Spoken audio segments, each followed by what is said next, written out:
Hi, this is Charles Hoskinson broadcasting live from warm, sunny Colorado. Always warm, always sunny, sometimes Colorado. Today is February 22nd, 2022. You know what? February 21st, but in a few hours it'll be February 22nd. We'll probably spend midnight together. Who knows? We'll see how long this goes. I am back from Louisiana. I am back from a lovely weekend pre-Mardi Gras in Nolens. We had a bunch of new legal people we hired, operations and other people for different domains, because the complexity of our company has grown so much, and poor Joel, our chief counsel, is overloaded with the volume. And so we said, hey, it'd be really fun as a team building exercise, bring everybody down Louisiana, all get to know each other. So we lovely time eating beignets and redfish and lots of crab and interesting seafood. And boy, it was fun. I really enjoyed it. It was nice to see people down in Mardi Gras. We had some paparazzi down there. Some people were following me around, not sure why or who they were, but that was interesting.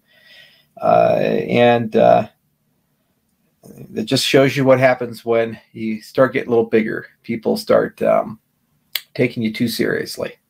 But it was a lovely time. Love the jazz, love the piano bars, and I live streamed a few things. There was one song we played, "Hey Jude," which is a McCartney song, but I know the only Beatle that I'm acquainted with is John Lennon's son, Sean Lennon. So I tweeted it at him. I said, "That's for you, Sean."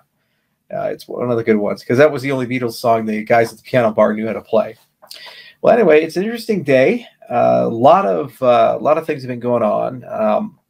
The Ukraine situation has profound geopolitical implications, and it scared the international markets.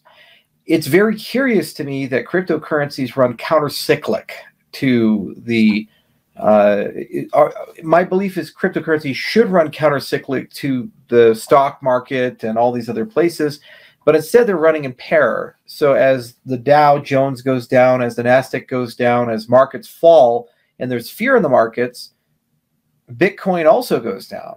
Bitcoin's down 15% this week. It tends to drag everything down with it. Rising tides and falling tides.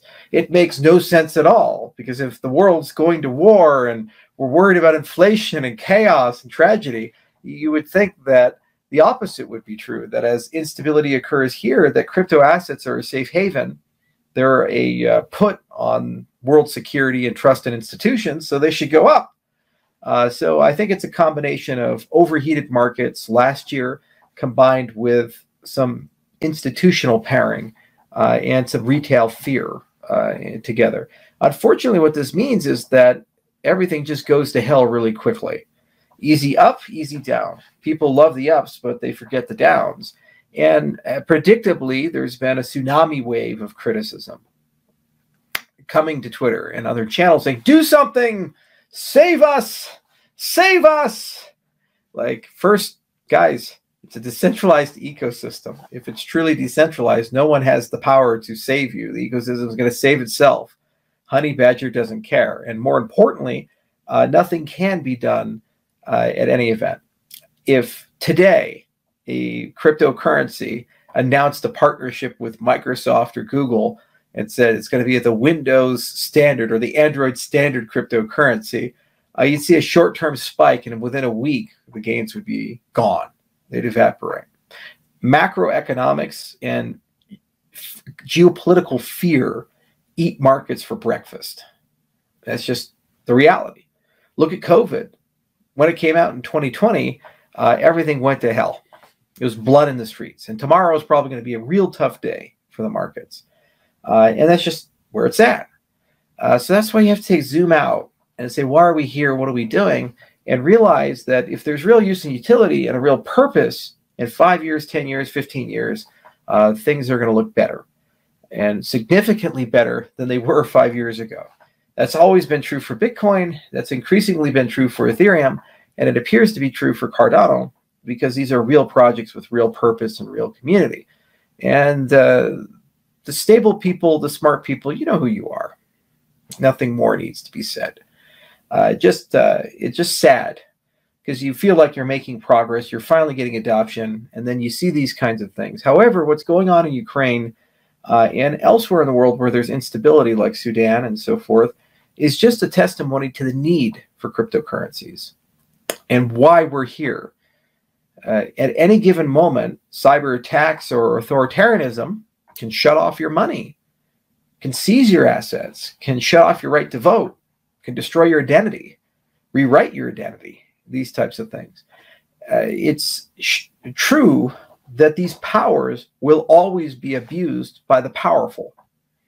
So you have to say, well, isn't it about time we take back our lives? Isn't it about time we take back our sovereignty, become self-sovereign individuals? Isn't it about time that we be our own bank and be our own institution so that we don't have to live in fear that all the things we've achieved and gained can be taken from us so quickly? And that's the lesson to learn here. And I think the world as a whole will become increasingly more aware of that lesson. And it's going to eventually work its way through. And if we're right, what that translates to is global adoption of cryptocurrencies above and beyond a few tens of millions of people, but billions of people and entire circular economies that live within that bubble. And a lot of good things to come. You know, we got a great update coming soon for Cardano, and then come June, there's going to be the Vossel hard fork, and then the next hard fork will occur October. And with that, you have SIP 31, 32, 33, you have pipelining, you have input endorsers, you have a lot of great technology. And the brass tacks is it's commercial technology. There's no more theory here. You know, security is achieved. The network's at scale. We've demonstrated it survives under enormous load and doesn't shut down. What that effectively means is now it's time to turn on the commercial stuff, meaning 10x's of performance here and there, and all the kinds of things and expressiveness that are required for the next wave of dApps. There are over 500 projects now building on Cardano. That's incredible because the last time I checked 2 weeks ago, there were 300. And I got the numbers today, and I said 500. Wow, that's crazy. So Cardano's open for business. We're going to be at Consensus down in Austin, Texas. We'll negotiate that out. And we're going to bring a lot of people with us. Not us, just IO and CF, but the ventures that are building. So we'll work something out. We'll announce something. If you want to come with us and showcase what you're building, what you're doing, we'll have a hackathon down there. You know, we're really going to show everybody who we are, what we're doing. And then in October, I'd love to go back to Bermuda 8 years later for my TED Talk and talk about what we achieved in the last 8 years as an industry and Cardano in particular as a product and what it's done for the developing world, where we're at. There's a lot of misinformation. There's a lot of lies. You know, there's a lot of people floating around just telling you garbage, verbal diarrhea. And you always have to take a step back and ask, who are these people? Why did they say what they say? Sometimes it's fear. You know, sometimes it's because they have commercial interests, and sometimes they're just misinformed and they go run with it like a town crier babbling to everybody, ringing the bell. And other times there's strong financial incentives that pervade to create narratives. For example, there's a work of fiction coming out tomorrow. It's a book by an author who shall remain nameless. And it absolutely eviscerates many of the Ethereum founders, myself included. And it's just a really unfair book. It's a work of fiction at the end of the day, you know, and probably some truth in it, some inconvenient truths for some, and a whole lot of speculation and innuendo and insinuation. And that's just a example of perverse incentives. You see, you dial that up, such a book becomes a movie. And if you get lucky as the author, it becomes the next Social Network with your Justin Timberlake and all-star cast, Oscar awards, and more importantly, millions of dollars of profit for the author. That's the economy we live in. I think the Kardashians have been on for more than 15 seasons. We love to watch the lives of the rich and famous. We love to watch the lives of the powerful and infamous, and we love to have heroes and villains. We love stories. It's who we are as people. There's nothing materially different in psyche from the tribes sitting around the fire 10,000 years ago and us today. You take someone born then, you raise them today, they'd look and sound exactly like you and me. You take someone born today, you raise them there, they'd look and sound a lot like a Paleolithic person. Just that simple. And the one unified thread is storytelling. That's what got the human race through its at. So you have people with their exits and their entrances and their villains and the heroes, and there's marketplaces for these things. But the story that we should all remember is the story that we have dominion over our own lives, and we are capable of achieving liberty and freedom. That's what I care about, and that's what I've become increasingly more concerned about. Many of you notice I've become a little bit more political during the age of COVID. It's because we are creating, through mandates, second-class citizens. We've taken a group of people and we said, if you don't do something, then you can't go to a restaurant, you can't go to a bar, you can't go to a coffee shop. And we never really set a condition of what we're really worried about. And I'm just not really comfortable with the idea that society gets to create second-class citizens. That's why people protest. And then when they do, they get silenced and speech gets destroyed, and informed consent, which is the bedrock of medical ethics, gets challenged. And that's just one thing. There are many things going on. There are many lies going on, and people have an all-time low opinion of and trust of institutions, whatever those institutions may be. And when their political party wins, they don't seem to have much problem with it. When their political party loses, the institutions are intrinsically dangerous and corrupt. And the reality is that there's collusion on both sides behind the veil to rob you of your money. That's what's going on. We've witnessed the largest wealth transfer in history the last 2 years between the poor to the rich. And that's not going to stop unless the systems change and the institutions change. It's just that simple. The whole point of what we do as an industry is to change things. You think maybe it's a good idea for us not to have Putins and Xis. They would have never been able to come to power if there were governments of integrity and principles. Problem resolves itself. You think it's a problem that we have certain people in the White House, pick your favorite political side. Those people would have never come to power. We did politics differently. You'd have different leaders and different incentives. But we have what we have. And now wars are breaking out. Markets are uncertain. Inflation is very pervasive. And a lot of people are very scared. So you have a choice to make when you're scared. As terrifying as it can be. You can take a step back and survey the entire situation, orient yourself, observe, and try to come up with some way of moving forward, however terrifying that is, and believe that whatever course of action you're taking is going to get you to higher grounds in a better world, or you can just give up. There was an experiment that was done at Harvard many decades ago when they didn't care as much about medical ethics, where they took some rats and they dunked them in water. And they let them sit in these vats of water. And they timed how long the rats would swim before they gave up and just decided letting themselves drown.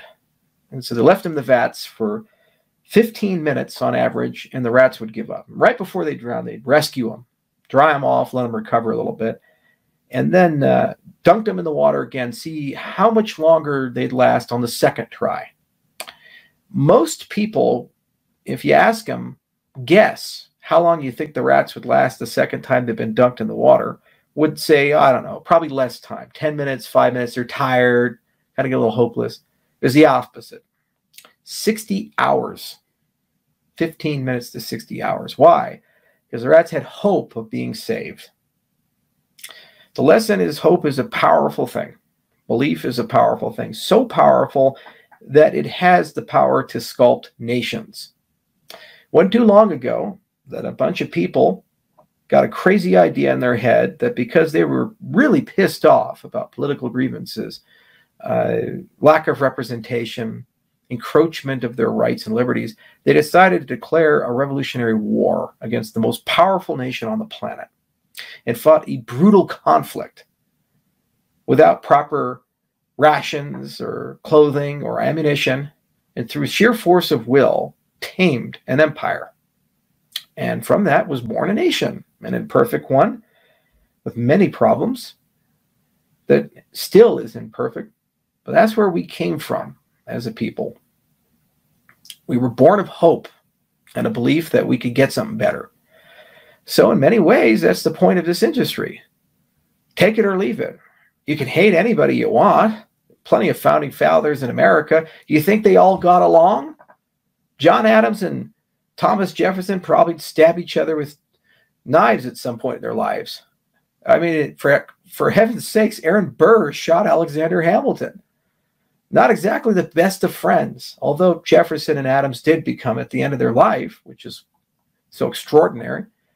But despite the fact that they didn't get along all the time, especially didn't get along, they found a way to set it aside and figure out a way forward. We as an industry have to do better.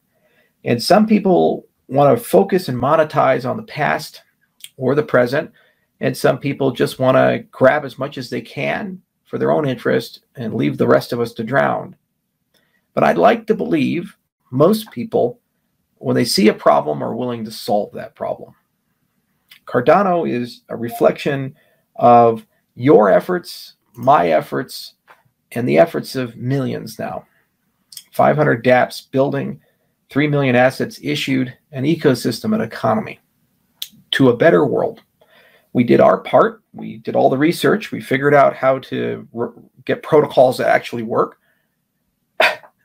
And believe it or not, I had a few things to do with it, you know, but some people say no.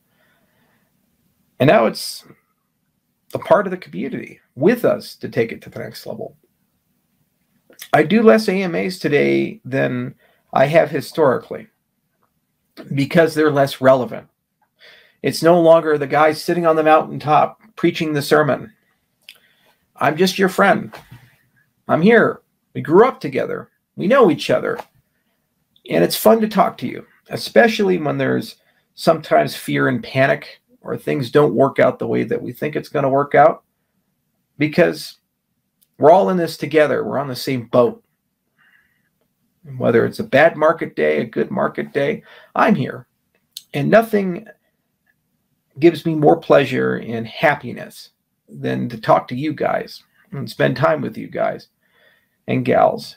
You're really just exceptional people, and you've changed my life. You've changed my perspective. You give me hope. I often ask, why do you keep swimming? You don't need to anymore. I swim because of you. And I think I'll last a lot longer than 60 hours, I'll tell you that. Year by year, I get tired and worn down. The constant criticism, the politics of personal destruction, all the hate, negativity, toxicity, all the things that people say and do, all the threats. I have security now. Never used to have that. Now I do. I have no privacy anymore. Everywhere I go, I'm tailed and followed. I endure all of that because at the end of the day, we together have a seat at the revolution. We get to change the world together. Some people get to be officers, and some people get to be soldiers, and some people get to be legislatures, and some people are just well-wishers, here to add some support. And that's pretty special. I don't know of anything I can do in my life that's more meaningful than this. I don't want to be a spectator when nations get invaded and people's rights get trampled and the world goes to hell and the money in my pocket loses 20% of its value every year. I don't want to be a spectator in a castle somewhere living a gilded life, saying poor peasants. That's the greatest evil a man can ever embrace, indifference to the suffering of others. I got to be there in the arena. Sometimes right, sometimes wrong, but always in the arena, always fighting, always ready, always prepared, because that's just who I am. And there's a hell of a lot of people listening right now who are exactly the same. And when you put them together, you got an army, and as long as you have an army, well-trained, not well-trained, well-supplied, not well-supplied, as long as you have an army, you got a chance. And that's all you need to keep swimming. So we're going to win. All right. You listened to me rant for 20 minutes, and now it's your turn. Let's talk. Let's see your questions.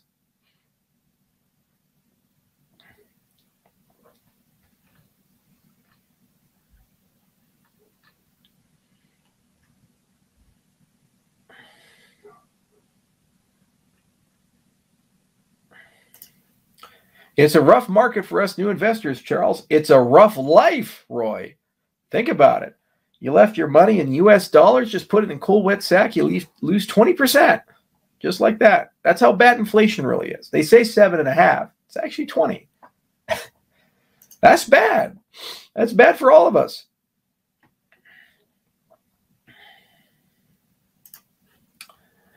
It's getting difficult as time goes on. There are so many human rights violations, and the battle seems insurmountable. Yeah, it does, but you can always find a way to get it better and resist and build up. Don't lose the faith. With great technology comes great responsibility and the need for wisdom. And the leaders that we have right now, they're not so good. And they're aging out. So the next generation, it's up to us to figure this one out. Worthless talks from a guy who likes to speak like a guru and pretending he is trying to be just a simple guy. Sam, can you show me you were on the doll? They touched you. Are you okay? Do you need a hug, man? You just got hate in your heart, man. It's okay. It's okay, Sam. We love you. We're going to give you space to heal and get the support that you need.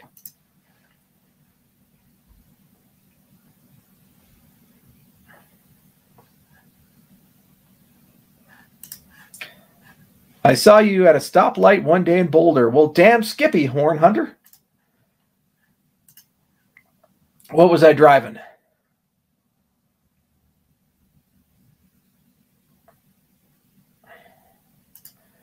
Please burn coins. All right. I just want to remind everybody, please create a burn contract. We're ready to go.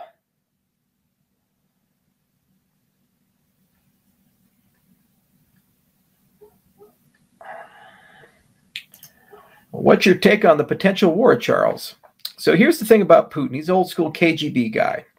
And the pretense of that order are very simple. Where there is weakness, take advantage. So if your adversary is a drinker, give him a drink. If your adversary likes women, give him a woman. If your adversary has the same pattern and habit and approach to life, learn it and use it against them, whatever it might be. America used to be strong, powerful, dominating. Withdrawal of Afghanistan, 20 years of war, weariness. We're weakening a bit. Europe's resolve is weakening a bit. Politics are different now. So, the Soviet Union used to be this big. Now they're here. And so wherever weakness shows itself, take advantage. Land, geopolitical influence, power. See, invade, not invade, create a geopolitical buffer. It's a negotiation point, leverage. Ukraine doesn't join NATO. Move your missiles further back. Get rid of them altogether. Abandon a certain piece of technology. You can ask for anything. And just by creating the crisis, you go from zero to something. And however weak the government is, the adversary is, you take advantage of that. That's the way this guy thinks. It's some zero. And that's the way he thought for the last 20 years. It's not going to change. Yeah, that's how Putin is. It's who he is. So should we be surprised about what's going on? Should we be surprised that someone is taking advantage of situations? The same when China and Russia get together and they make a deal to start trading things in euros instead of dollars. De-dollarization of the world. That's another geopolitical push to weaken a bit. And the more missteps that are taken geopolitically, the more power they're going to gain. I remember the presidential debates between Romney and Obama. And Romney very accurately said the Russians, they're asserting strength and dominance again. And they're going to be one of our biggest geopolitical adversaries in the next 10, 20 years. And he was mocked brutally for that. And now we're here because there was intent and desire.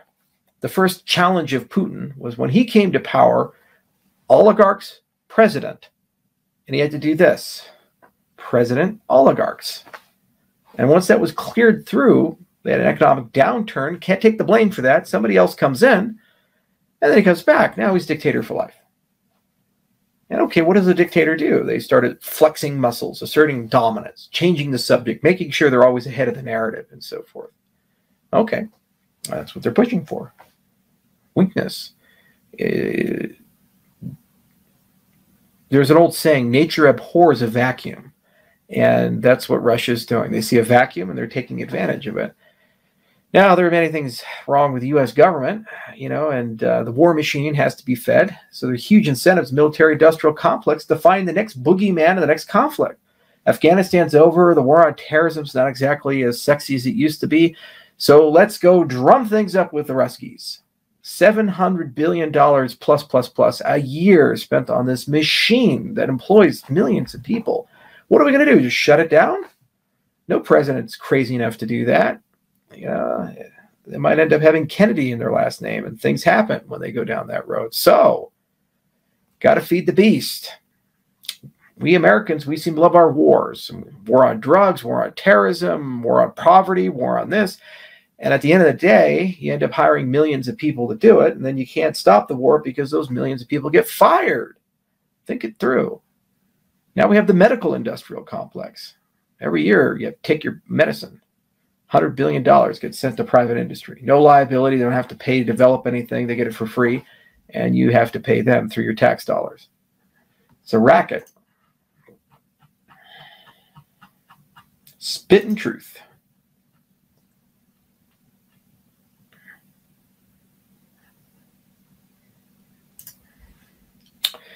Can I please work on your mushroom farm? I've experienced in agriculture and from Colorado. I am looking for a guy. So I tell you what, here's my EA. You send your resume to me. Right there. That's my EA. Send your resume to Jeffrey. Go ahead and save that. And send me your resume. I want to know all about you. I might even have lunch with you. Who knows? I am looking for a guy. I got a mushroom farm turning online here in March. Going to grow some lion's mane and a few other things. Charles, when can we have a network that's uncongested? Everything's very slow. Well, blocks are not at 100% capacity. We're at about 70. It's not ideal, but a lot of that's on the DApp side, not on the network itself. Blockchain is getting larger in terms of block size mem units, and that helps a little bit. Pipelining in June is going to be the big one.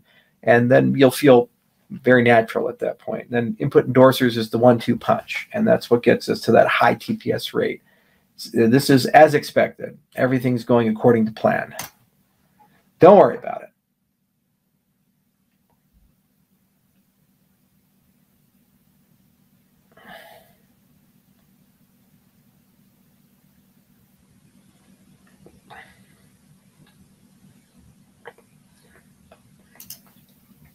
How did you enjoy your time on Crypto, Jeb? I always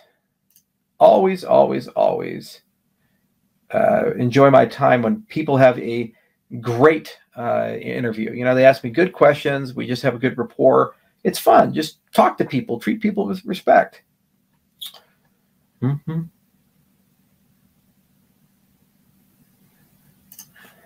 I had to ask this question on AMA vid. How does Atala Prism bring value to Cardano? Are there chain metrics from the use of Atala Prism that can be identified in the Cardano blockchain? So it looks like metadata with hashes when you do batch drops of people. And generally speaking, when you're talking about mass registration of millions of people, that is done as a roll-up of people in some sort of data structure that's authenticated. And you can go as arbitrarily large as you want. You can only have a single hash for that if you trust the source to possess that data. But you're always able to verify if you construct the snippets off-chain correctly. Now, as an individual, so the self-sovereign identity component, every identity would relate to a transaction. So it's either many to one or one to one, or it could be even many to many, just depending on the way you use Atala Prism. And if you have the actual DID in the memory or just a hash representation of it as an integrity check of the DID.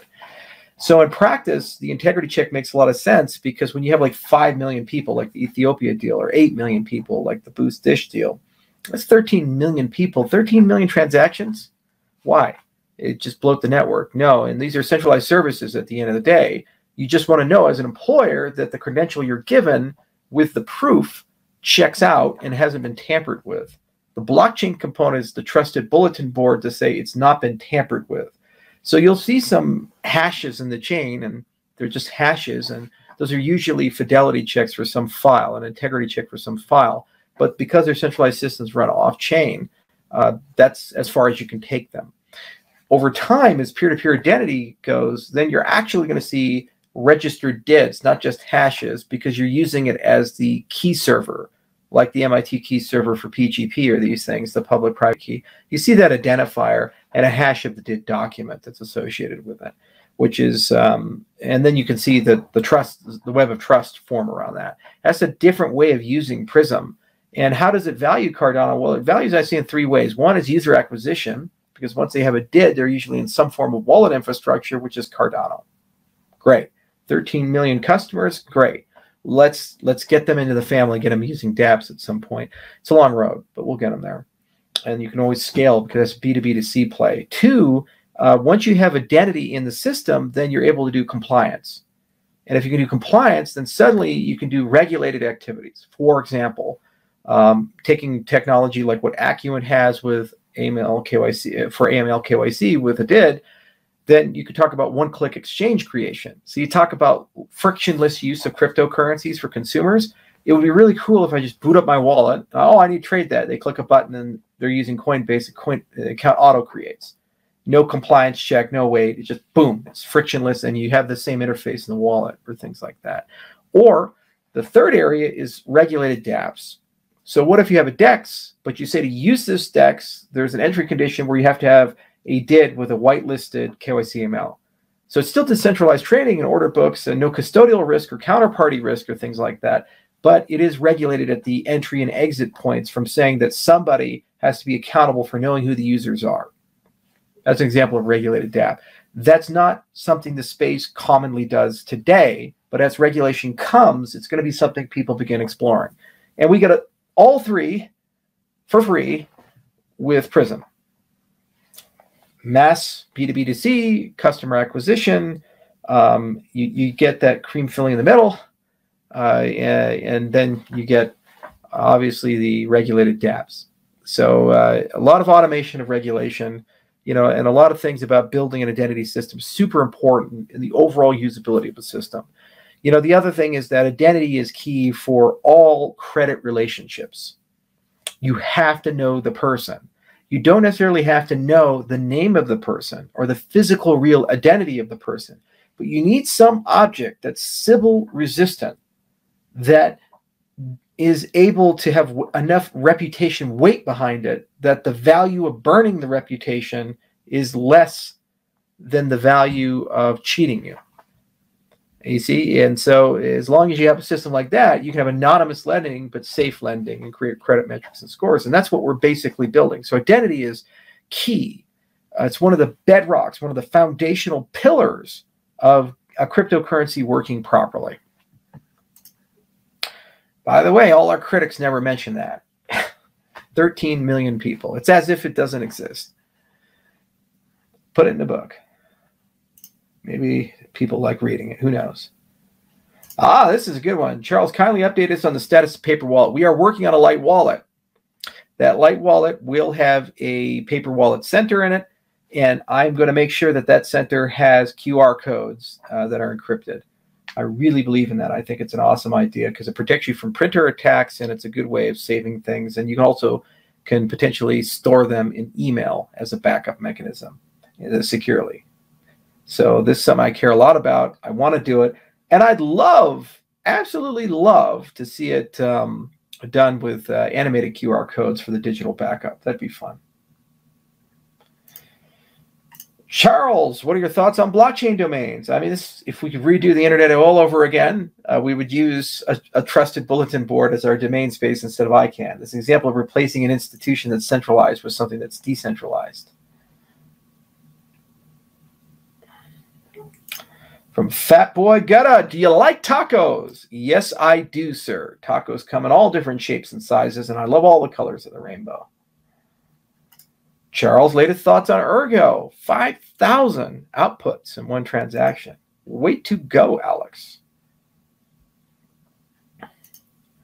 Charles and Amber should hang out. Who the hell's Amber? Got to give me more.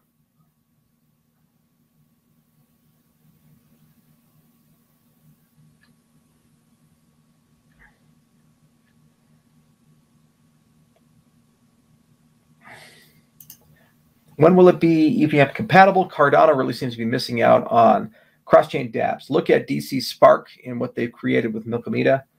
They're already running an EVM chain. And then next month, we should have a testnet out for it. And throughout the year, we're going to roll out the entire sidechain strategy and show you guys how to run your own sidechain. What were your thoughts about the Ethereum conference you attended, and did you converse with the formers? I did see Vitalik, gave him a fist bump. I kind of didn't have a chance to talk too much because he was busy. There was a long line of people, and, you know, this is probably the first time that they've ever had a chance to talk to him or see him, so I figured let them do that. Why ruin the fun? Saw a lot of people, talked to a lot of people. The castle is legendary in the Ethereum community, and F Denver has been going on since the beginning. It's grown a lot. It used to be they argued about how to pay for pizza for so many people for a hackathon, and now it's a big event. Governor of Colorado comes, other people come.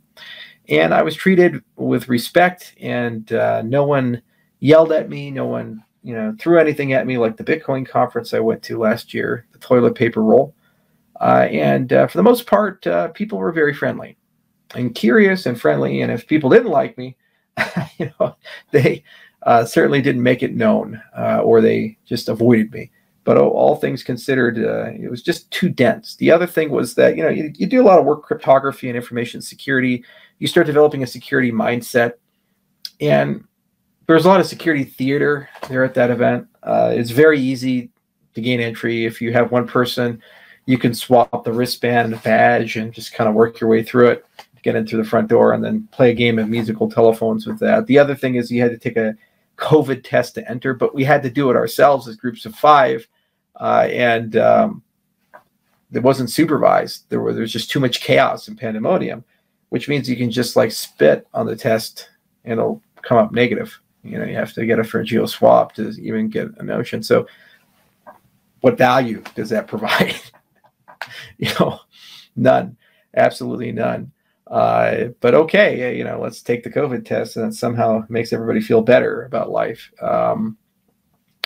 You know, also those kits that they were providing were standard kits that you could buy at Walgreens. So you can just take one with you and show the guy, oh yeah, I took it. Here you go. See a single line. We're good. So, you know, stuff like that really bothered me. And I saw some people actually walk out of line and say, this is antithetical to everything I stand for. And I understand that, a blockchain conference being like, you must comply, you must do this. But, you know, it's neither here nor there. It's a private event, so they have the right to decide what they want to do. But all things considered, I had fun.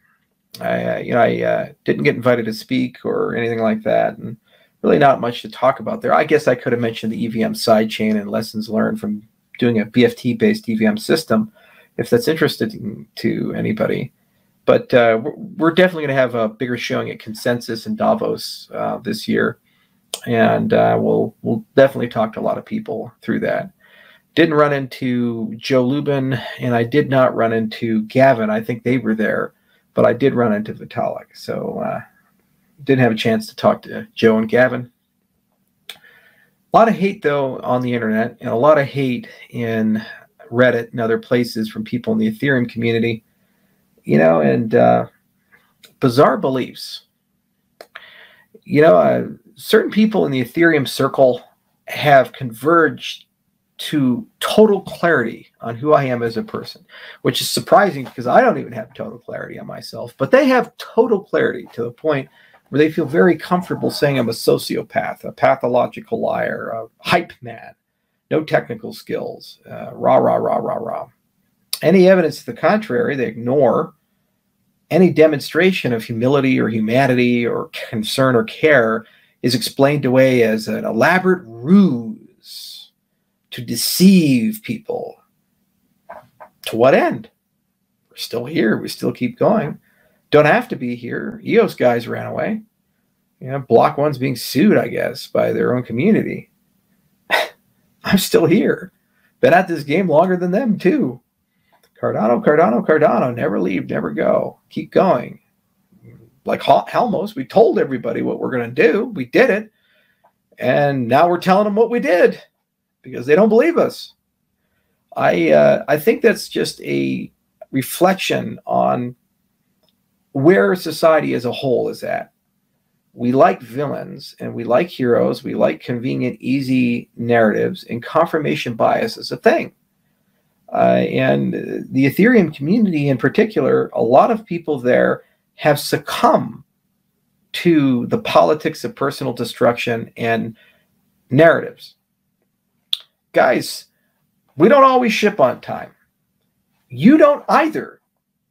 You're a hell of a lot more late than anything we are in our roadmap. Furthermore, we wrote everything down in a very careful way, and every single critic who succumbs to the politics of personal destruction are incapable or unwilling to actually have an intellectual discussion about what we've done doesn't work. The book author who shall remain nameless did a podcast today, it came out today, and said, well, the launch of smart contracts on Cardano is a failure. We are not a real competitor to Ethereum. We've bamboozled and misled people. News to Sunday Swap, news to Meld, news to Occam, news to everybody who's building stuff. Especially things running right now today. You can do swaps. Stuff is happening. It's an extended UTXO model. It's an entirely new programming model that's never been done before. But they just subscribe to this belief. And it's unchallenged. Nobody says, well, maybe there's some merit there. Maybe something good's been done there. No. It's Charles bad. Cardano bad. All of you listening who like us are a cult. And the only reason we've achieved what we've achieved is because of some elaborate manipulation that's so sophisticated that we wrote 130 papers, academic papers, and went through the peer review process, invented new protocols, and changed the science of the entire industry just to facilitate an elaborate con. So sophisticated that it will actually deliver a real product just to justify itself. It's almost like that South Park episode where the chief of police of South Park is doing stings, and he dresses up as a prostitute to catch Johns, and he takes it too far. He starts sleeping with the Johns and arresting them after he sleeps with them, and then eventually he falls in love with one of them, and he's like marrying the person, and then right at the wedding he says, "Freeze! You're under arrest." This is the mental thought process that those people on that side of the aisle live in. For 6 years straight, we've been building a community, been doing the right thing, been pushing for it for 6 years. All this code, all these people, hiring people, dealing with people, everything from military contractors to firms in the Eastern Bloc to people in Africa, just going all these places. Just so that at the end of the day we can go freeze. It's like, what are you doing? This is so nuts. It's the craziest thing I've ever seen in my life.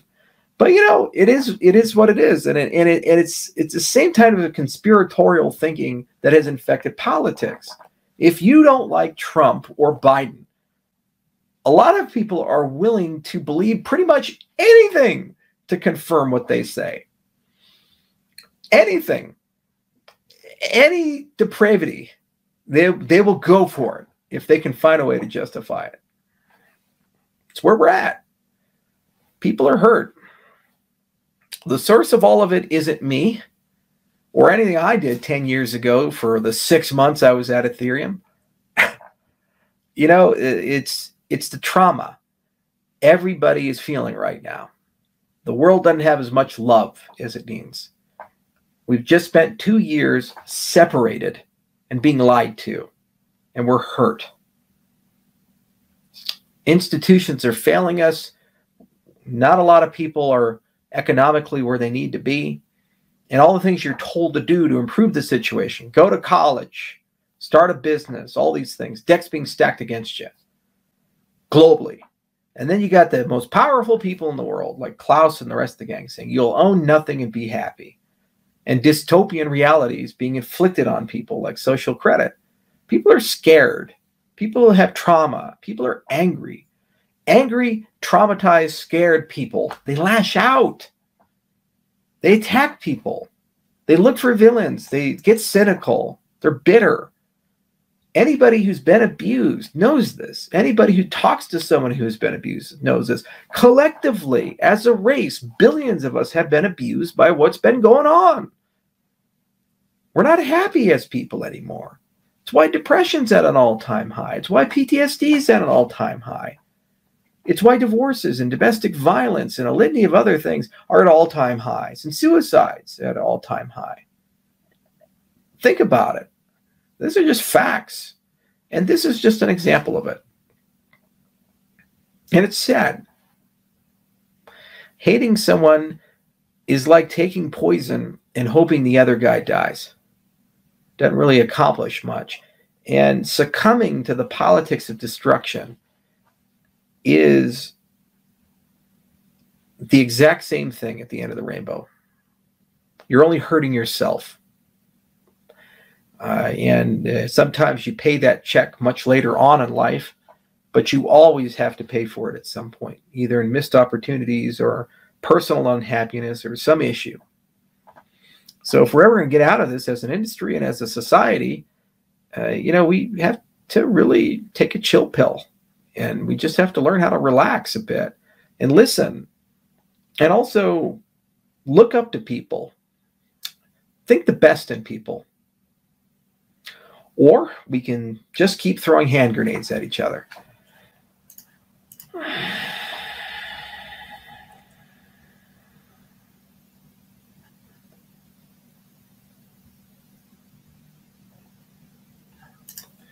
Charles, what happened with the wallet that was announced at the summit? We're building it, man. Got a huge fucking team on it. We've been building and building. It's coming out this year, sooner rather than later. I want it out. I'm excited. Charles, do you think we're in the Great Reset? Absolutely. There's a lot of people running around really trying to fuck us up. You always have to face the raven. That's true.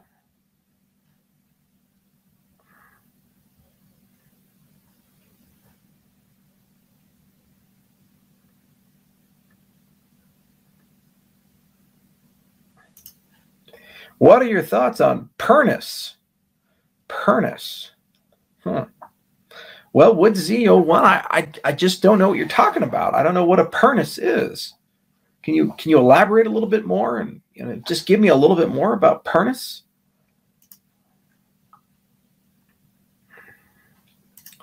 You are rich. Well, yeah, I'm rich in a money that loses 20% of its value every year. Even with the official numbers at 7.5%, every 9 years, half my value disappears. With 20%, which is the real number, every about 3.5 years, my value disappears, goes down by a half. Within 10 years, I have 1/8 of the value. Wow. Doing a little bit better, but that just means I'm further back in the line. But we're all going to the same place. And you know what? They can take it from you. You don't think I'm on a list? Charles, can you address the new FUD that Hydra is only theoretical and not possible from some GitHub comment? No, they're completely fucking wrong in every possible way. Hydra is absolutely possible. It's got a public roadmap, version 0.3. We have great releases. I think they're every 3 weeks. Tons of things to do. Putting roll-ups in the head and tail protocol. But it's public. It's out there. This is an example of FUD misinformation to reality. Hydra is in the life cycle of applied research. A paper was written, a philosophy was embedded, and now it's an engineering problem. And as engineering is being done, things are being discovered about Cardano that need to be updated, modernized, and changed to accommodate the reality on paper. So the team is in rapid iteration, and every few weeks they learn something, and the project evolves. And that project is co-building with 6 commercial partners. So we have a bunch of dApp guys, and we say, we'd like to see you use Hydra on your dApp. Taboja is in charge of that program, 6 of them, working alongside the scientists, working alongside an engineering team, and the community as a whole. And we're making progress. SIP 36, we discovered we need to modify some things to make it easier to deploy Hydra on the system. That's the point. New Hydra papers are coming. Updates to the protocol are coming. Guys, Ouroboros Classic can't run a real cryptocurrency. Ouroboros, Praus, and Genesis can, as we see with Cardano today. We had to implement and iterate to get to Praus and Genesis, and we're doing the same with Hydra. But somebody in GitHub says, no, it's not possible. Oh, no, the GitHub commenter. Ah. Okay, great.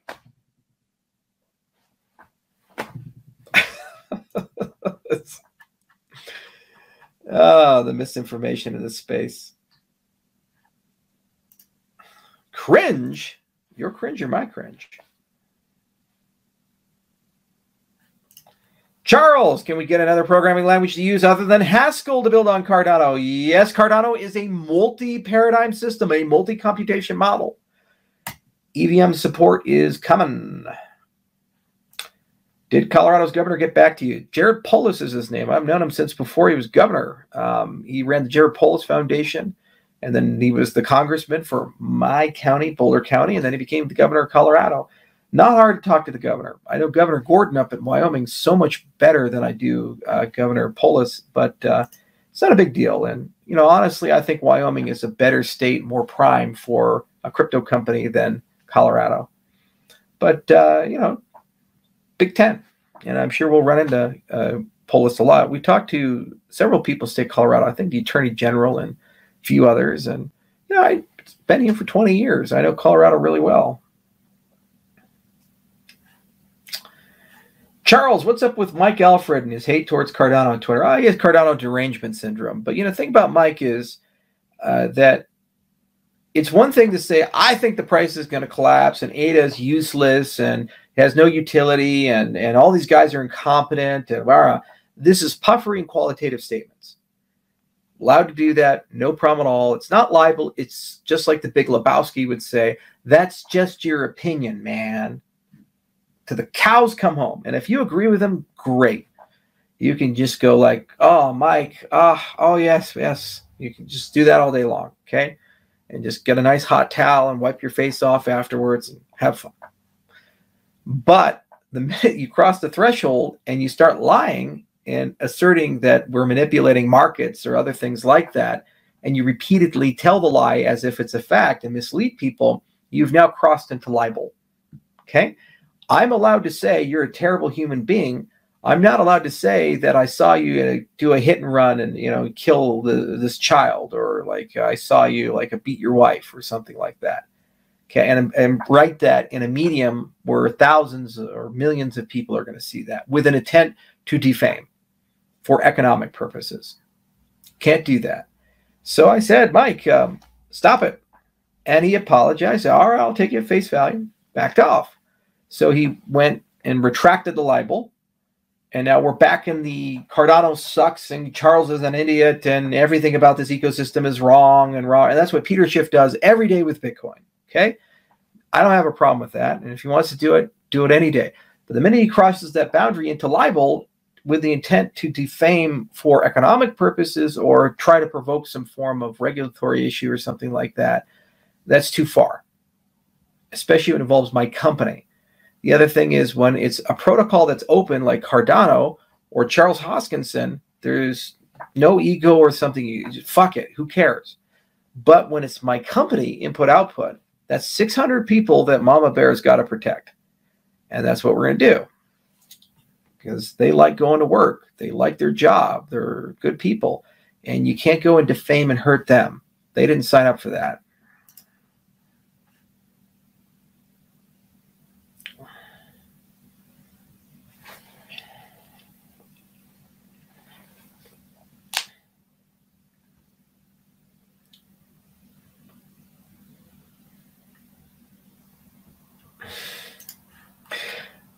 From Aunt Lynn, Charles, how do you feel about the SEC's flip-flop on their position on the Hinman opinion speech? So, what they say in public, what they say in court.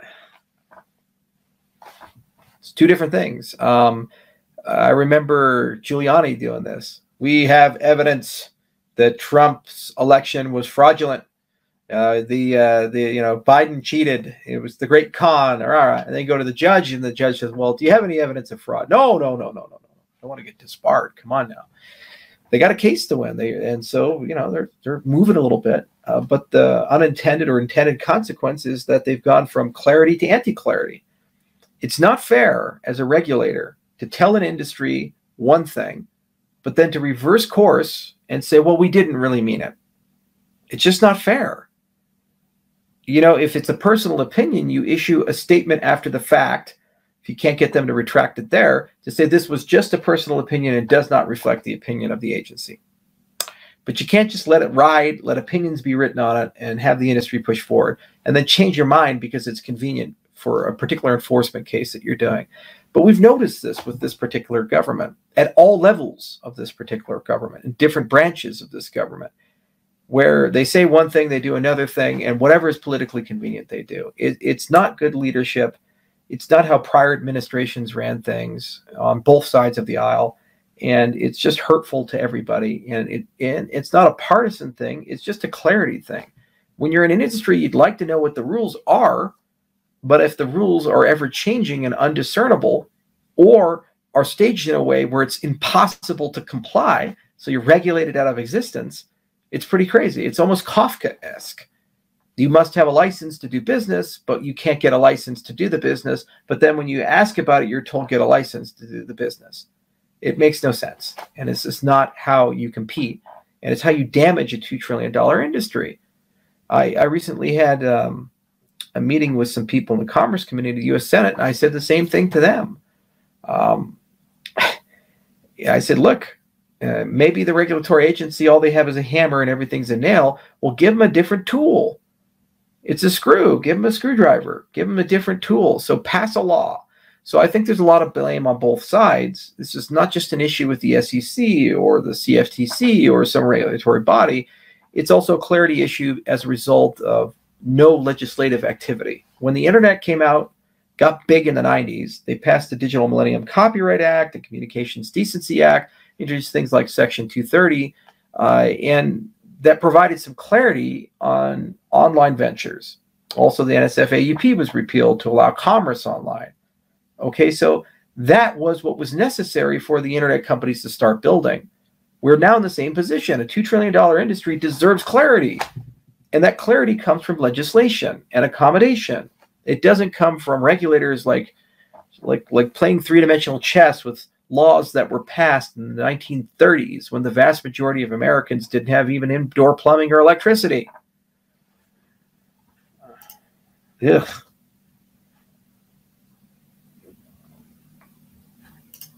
Do you believe crypto winter is better for good projects like Vitalik said? Yeah, absolutely is, because you don't have the damn moon boys.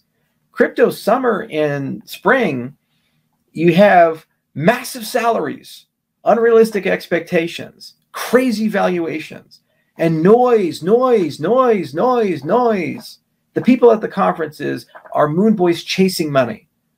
Crypto winter, it's like, well, it's all over. The only people left are the believers who are there for philosophy, who are there to build stuff, who care about the use and utility of the systems. And the moon boys aren't around. You have a community, real people who are motivated by things bigger than money. So yeah, I enjoyed the hell out of $250 Bitcoin. Hated $20,000 Bitcoin. Hated $64,000 Bitcoin. It causes so much toxicity in the space and just negativity. And it makes it harder to hire good people. And unfortunately, some good people get swept up into scams. And then they get so much bad taste in their mouth, they leave. And you lose access to them. It's like a library burning down.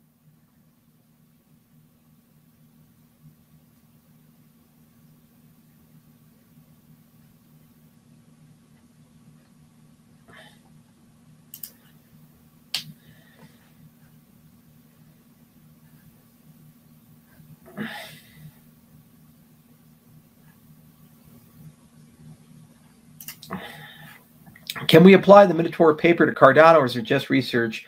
That's definitely something in potential for the Cardano 2025-2027 roadmap. And after we get what we need done, that's the community we're going to have, because it allows you to have multi-resource consensus. You know, like plutocratic systems or vertical integrated work systems, you can put things together in a certain pairing to have multiple constituencies and checks and balances. So therefore, Minotaur is not only the future from a security perspective, it's the future from a meritocratic perspective. More diversity.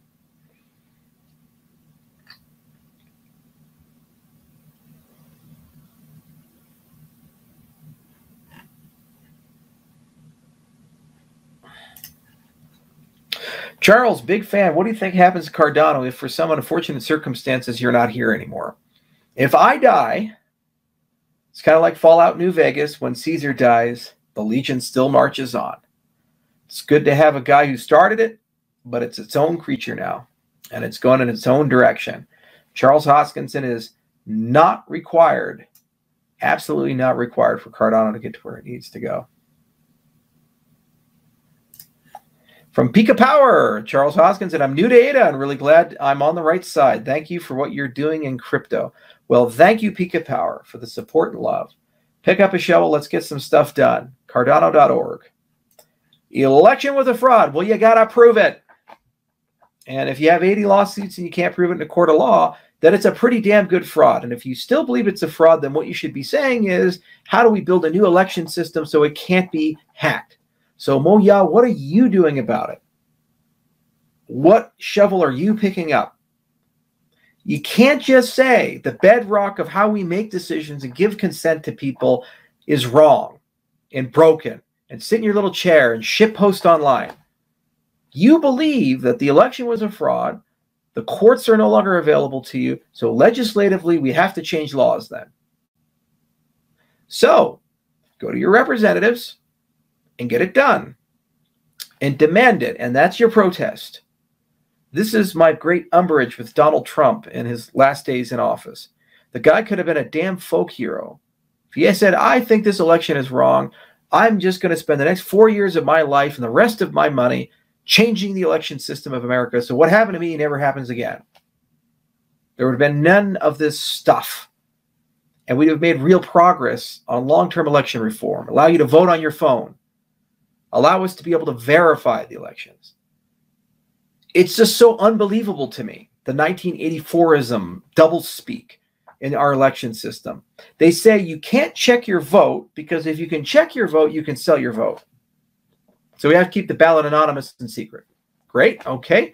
But then they allow you to have a mail-in ballot. So let me tell you, somebody sends you a mail-in ballot and they want to buy your vote, you let them fill out the fucking ballot and you sign it and they give you a $100 bill.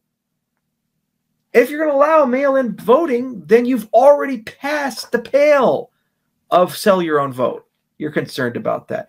So let them verify it, that when their vote is counted, they have some means to check that the vote was counted and it was recorded the way that they thought. And if you have inclusive accountability for the totality of the election system, it means that every user can check the amount of people registered to the amount of people who voted and see if the registrants exceed the population of the counties and the amount of people voted exceed or are less than the people who are registered. Should always be less than or equal to. It can't be higher. Okay, you should have that ability. Blockchains would give you that ability. So if you believe the election's a fraud, pick up a fucking shovel and ask for a blockchain-based voting system with a paper backup and demand it and fight for it every day. Push for it. He's, oh, they'll never let us do that. Well, if you believe that, then we're headed for a civil war. Because once we discover that the election system is corrupt and corroded, the legitimacy breaks down to a point where you can no longer, through a ballot box, get effective political change. And the only way to get political change is through violence. And reaction and counter-reaction will begin going back and forth and kick in, and eventually you have another civil war. So you might as well go start buying guns if you believe that. I, for one, would like to live in a peaceful America, a happy America, America that is not going to devolve and descend into things that happened in the 1860s. I would rather believe we've gained some wisdom as a society, and how you move forward is you be proactive and solutions-oriented. Stop complaining. Stop being a toxic troll online. Stop being angry. Stop listening to the noise and make a decision. Do you want to solve it if you believe it's a problem or not? Now, if you're on the other side of the aisle and you believe everything is great and there's no fraud and nothing happened, it was a legitimate election, that we elected a corpse that can't speak and somehow, some way got more votes than anybody in American history. When on your side of the aisle in 2016, you said Russia took the election and it was interfered with Russians. Okay, great. Shouldn't you want better voting, more inclusive voting? Shouldn't you want that I can use a cell phone and vote? Isn't that a good thing? Talk about people being disenfranchised, the racism of voter ID, shutting down polling, these types of things. Wouldn't it be a good idea to allow a voting week instead of a voting day so people have more opportunity? You don't have to take time off from work. You just click a button and you can vote and express your political will. Isn't that something you want from that side of the aisle? Don't you think that'll make America better and more inclusive? Then why don't you want blockchain voting? Seems both sides agree. One says we need to improve the integrity of our system so we know that we have a true democracy that leads to a representative republic. And the other side says that we have systemic racism in our voting systems that are used to preserve the power of evil racist people. Okay, great. So how do you resolve that? By changing the underlying DNA of the system so every single American has a voice and every single American knows that their voice hasn't been manipulated or changed. Bah! Now, if you believe this, left or right, it's a fraud. It's not a fraud because both sides said it was a fraud. One said it was 2016. The other said it was 2020. Okay. If you believe this, pick up a shovel and you have your solution right there. And if you're unwilling to do that, then what are you accomplishing as a person? What are you accomplishing? You're no better than the people who write books about people much greater than them 10 years ago of things that those people allegedly did. You're no better than those people. You're just diarrhea coming out of the mouth. You're just negative and toxic. You're hurting people for no reason. You're making people angry for no reason. It's like somebody walks into a party and says, let's talk about all the problems of the world. Start with the Rwanda genocide. And then we're going to talk about this issue and then this issue. And my dog died 2 years ago. I cried as a boy. What are you accomplishing? Nothing. Nothing at all. And if you believe it's so hopeless that you're being controlled and dominated, then just go live in a forest.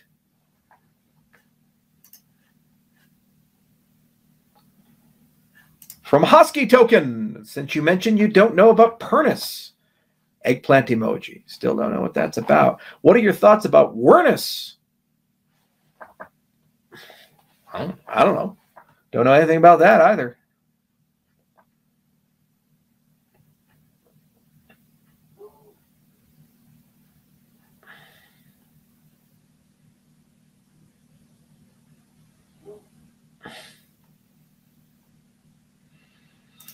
From Daniel Kamish, thoughts on Ben Gortzel's hypercycle and the singularity. Toda, hypercycle, these things. Ben and I did have a chance to talk about it. We're looking at it. It would be a really interesting sidechain for Cardano. So it'd be a lot of fun to see that direction. And we're going to get much more involved conversations here in a little bit. It'd be fun to bring them into the DCF. As for the singularity, I mean, it's like AGI is a more complicated thing. I'm not going to get into that one. Charles, do you conceal carry? Well, what's the point of conceal carry if you reveal the concealment? By definition, it has to stay hidden. It's not really concealy.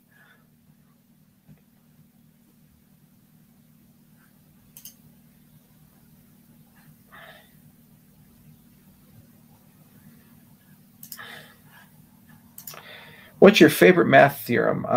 Probably Hilbert's Nullstellensatz.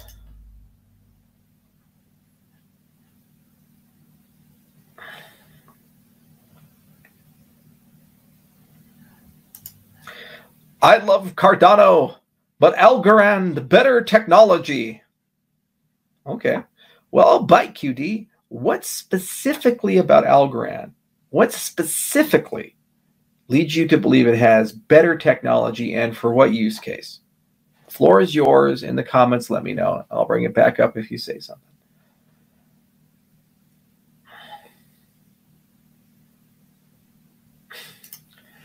How is there no proof if dead people voted? Well, dead people have voted in every election in my lifetime, and dead people have voted in every election in my dad's lifetime. Dead people have voted in every election my grandfather and his father and his father and his father's father's father. Dead people have run for office. Look it up. It's a true story. And actually won. Do you communicate much with Lex Friedman after the podcast? I send him emails from time to time. He actually also joins the AMAs from time to time. It'd be fun to do a rollback. And I'm going to be back in Austin for Consensus. So it'd be fun to talk to him again.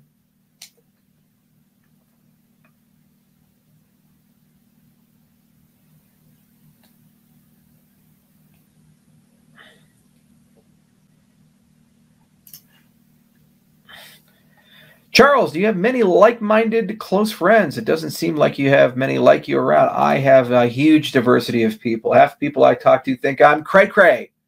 Peanut butter and a cray-cray with a baseball bat. That's okay.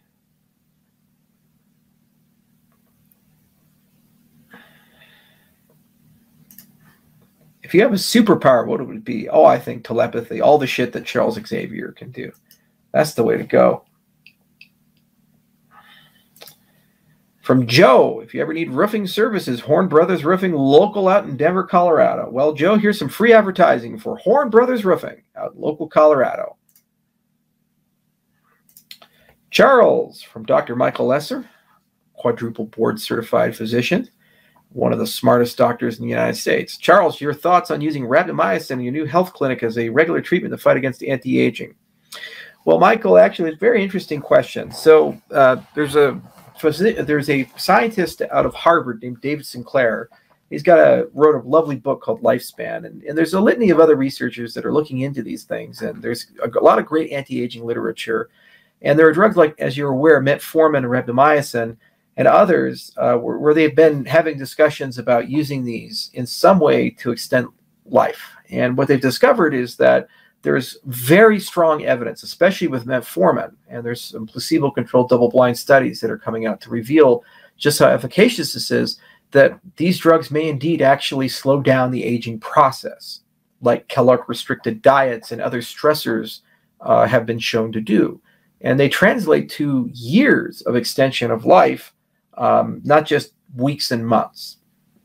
Now, it's important to understand and manage expectations that you achieve, as you're aware, for the audience's benefit, extension of life as a series of escalations with the big brush strokes and then the fine details. So it's kind of like when Bob Ross paints something. He'll do the mountains or the big landscape, the large objects. Then he moves to the other brushes and he starts making the trees. So when you look at rapamycin and metformin, NAD, high bioavailable resveratrol, other things, these are the brush strokes, the tiny brush strokes. The big brush strokes are free and simple, but hard. That's diet and exercise. You can always work out, and you don't even have to pay any money to do it. You don't even have to buy anything. There's plenty of ways to work out for free or very cheap. And diet, you can always converge to a maintainable diet. That is interesting. Okay, so if you don't do those things, work out and have a good diet, no amount of rapamycin or metformin or any of these other things is going to give you a beautiful picture. You're painting little trees, but you got no mountains, you got no water, you got none of that stuff.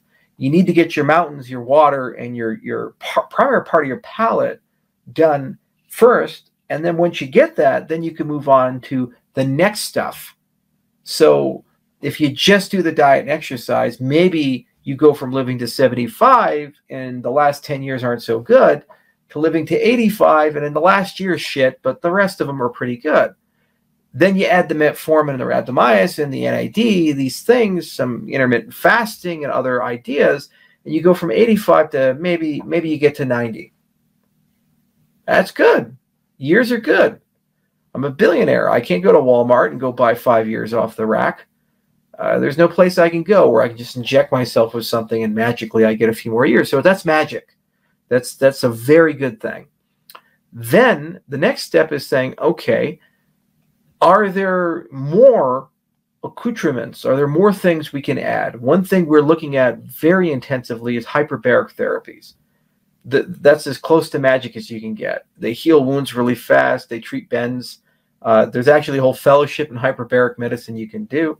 Actually, the entry point for that is taught in Florida and Miami. My dad and brother just went to a program down there, and they're going to do a year fellowship for it.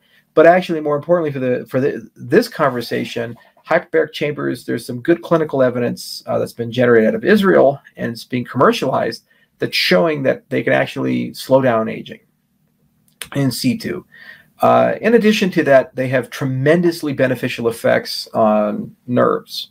TBI treatment, neurogenesis, they can trigger the production of BDNF, and a litany of other things. And there's just so many case studies. And every neurologist will tell you who's used hyperbaric medicine anecdotally and observationally, and now the science is finally starting to catch up and demonstrate it, say, hey, actually, I've been using this for 10 years, and it's really doing something good. You know, it's really helping out my patients who have neurological problems.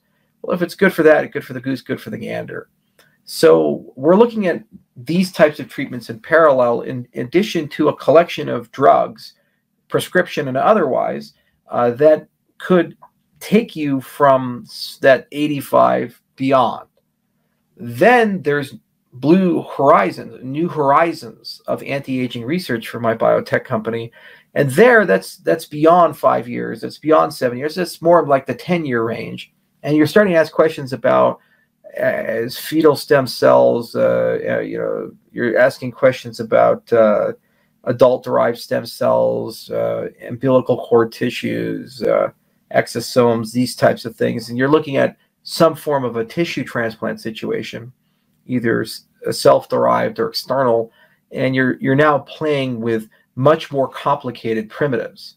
Everything before is a modification of some process, metabolism, or some sort of process of the body's healing to regenerate it or get it to a state where it's operating optimally.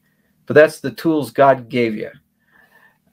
When you start talking about external things, it's very exciting because you potentially get another palette to play with. And that can make things great. You can put them together, whole new lifespan. But it's also quite dangerous because the same things that, as you're aware, could potentially be useful for regenerative medicine also start looking a lot like the cancers that kill us. And they start looking a lot like things that could create potentially autoimmune disorders and so forth. So the FDA in particular has been a little aggressive with people who have been involved in stem cell therapies, which is why a lot of treatments have offshored to Cancun, to Caribbean, and other places. And their adherents swear by them. And usually it's athletes or other people who have injuries, like, oh, the disc in my back is bad, or my shoulder is bad, or something like that. But in general, we just don't have quite yet the peer-reviewed, placebo-controlled, double-blind studies in clinical trials necessary to indicate an efficacious signal that, yes, this indeed is doing something to turn back the clock.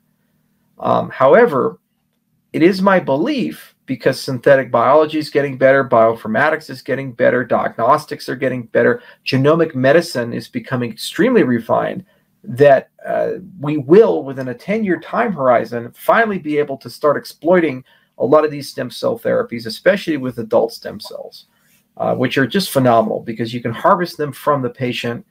You don't have to do anything with embryos and aborted fetuses or any of these other stuff from the long ago. You can just make it from your person, and it's like and like. Your chance of a side effect when it's your cell, probably pretty low. And that feels like long-term a better solution for a whole bunch of reasons, from scalability of treatments to a risk of complications and side effects. You know, as all physicians aspire to do no harm, it's not good enough to have a potential to help. If you have a belief that there's a potential to harm, there's bad ethics in the rollout of that therapy. So we're looking into all of these things. You know, first things first is just get primary care to catch up to where it should be. Genomic medicine, fully sequence the entire genome, understand the epigenome really well, and why it works the way it does. The microbiome and all of the other synergistic processes that enable health, super important to get those straight. Diet, exercise, and overall wellness, super important to get that straight as well. I'm not exactly a model of health, as you're aware. And I need to improve there. And those are the big brush strokes. And then you put a care team together. And the Hoskinson clinic that we're setting up in Gillette is going to represent most of the specialties. There'll be a cardiologist and a neurologist and a rheumatologist and a GI doctor and primary care representation, along with support staff like a full-time geneticist to do genomic medicine and so forth. Get that done right, come up with a wellness plan, then you layer on top of that an anti-aging protocol that's bespoke to that patient, and then you track and modify things, you study things, and you're very metric-driven. We live in an age of diagnostic wonder. We have real-time continuous glucose monitors. You put them right here on the arm, and you can actually real-time track your blood sugar. And you just eat something, and you can see how it spikes. And you say, well, carrots do this crazy thing, and and beets don't, or vice versa, because everybody's metabolism is a little bit different. And then you can get to the level of saying, well, maybe there's a genetic reason for this. And if you fully sequence the genome, you can play mix and match. The other thing is AI-assisted medicine and peer chart review. As you're aware, many physicians deal with a belief that peer review is adversarial. Usually another doctor looks at your charts when you've screwed up, or there's a perception you screwed up, and there's an investigation, a medical board is involved. What if you build your practice in such a way where that's just the standard operating procedure? Suddenly the other physicians are there to help you, and they're not there to take your license away or benefit a lawyer or something in a lawsuit or these issues. And AI review is very important because medicine is just simply too complicated now. You can't keep it all in your head. And so as a result, you need constant vigilance in every area, from the images that are taken to the drugs the patient's on, to try to keep up to date with the standard of care, and also assist the construction of differential diagnoses. The other thing we're doing is building a full image center. We'll have a 3 Tesla MRI, 256 slice CAT scan, DEXA scan, full body ultrasound. And there's a lot of amazing advancements in medical imaging that are just starting to percolate into the marketplace. And with AI-assisted medical imaging, you can do some pretty remarkable things. And so that wellness plan, you can put all those things together. You're going to have the care team represented by a multi-specialty practice. You're going to have the genomic medicine. You have the image center, so you can do whole body MRI on the patient on a regular basis. You can take extensive labs because there's going to be a CLIA-approved lab there too. And there's a lot of really amazing labs, especially the onco labs in particular, a company called Grail and others that are developing tests that can do very early detection of cancer from a blood test that you just order as a physician. And most doctors aren't even aware that these tests exist because they're so new.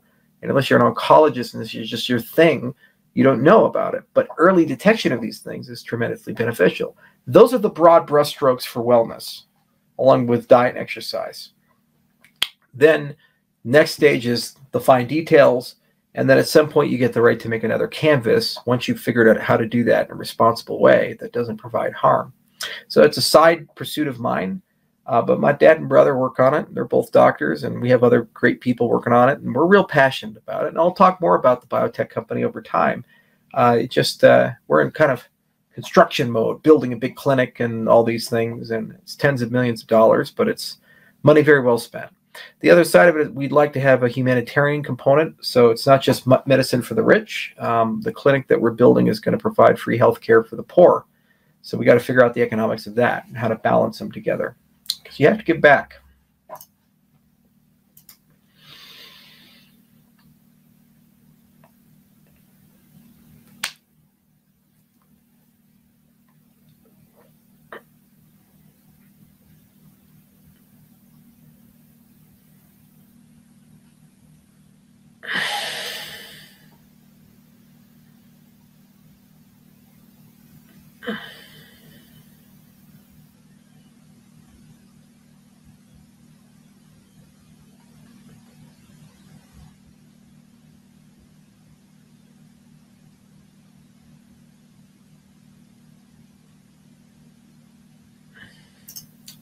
Theranos. Beware the person that tells you. Theranos is a great example of the magic box. You see this a lot. in entrepreneurship. I usually see it in the energy sector. Okay, so every now and then you have Orbo, or Storn was the company for that. You have all these things.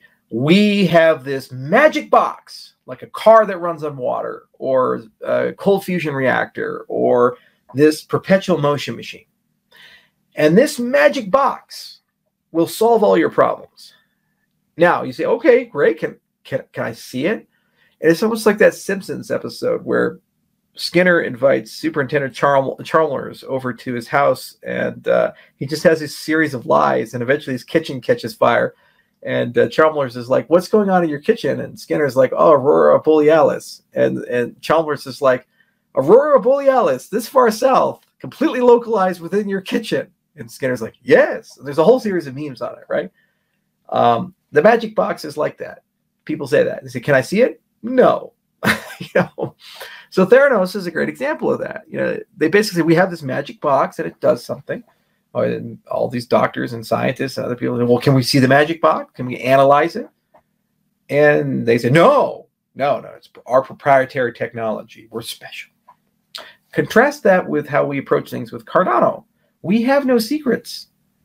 We opened the box up. In fact, we started with the box in pieces and built it out in the open in the public. That's the point of the peer review process.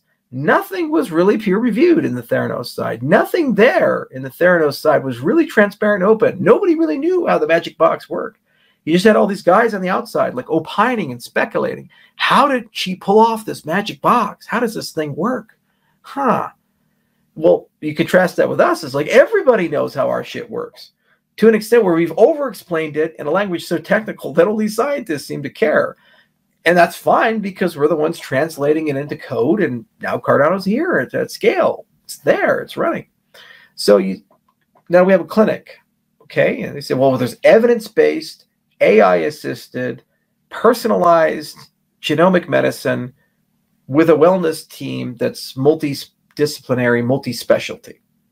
The people providing the healthcare are licensed physicians, and you're using science and evidence for the best treatment protocol. That's what the president gets.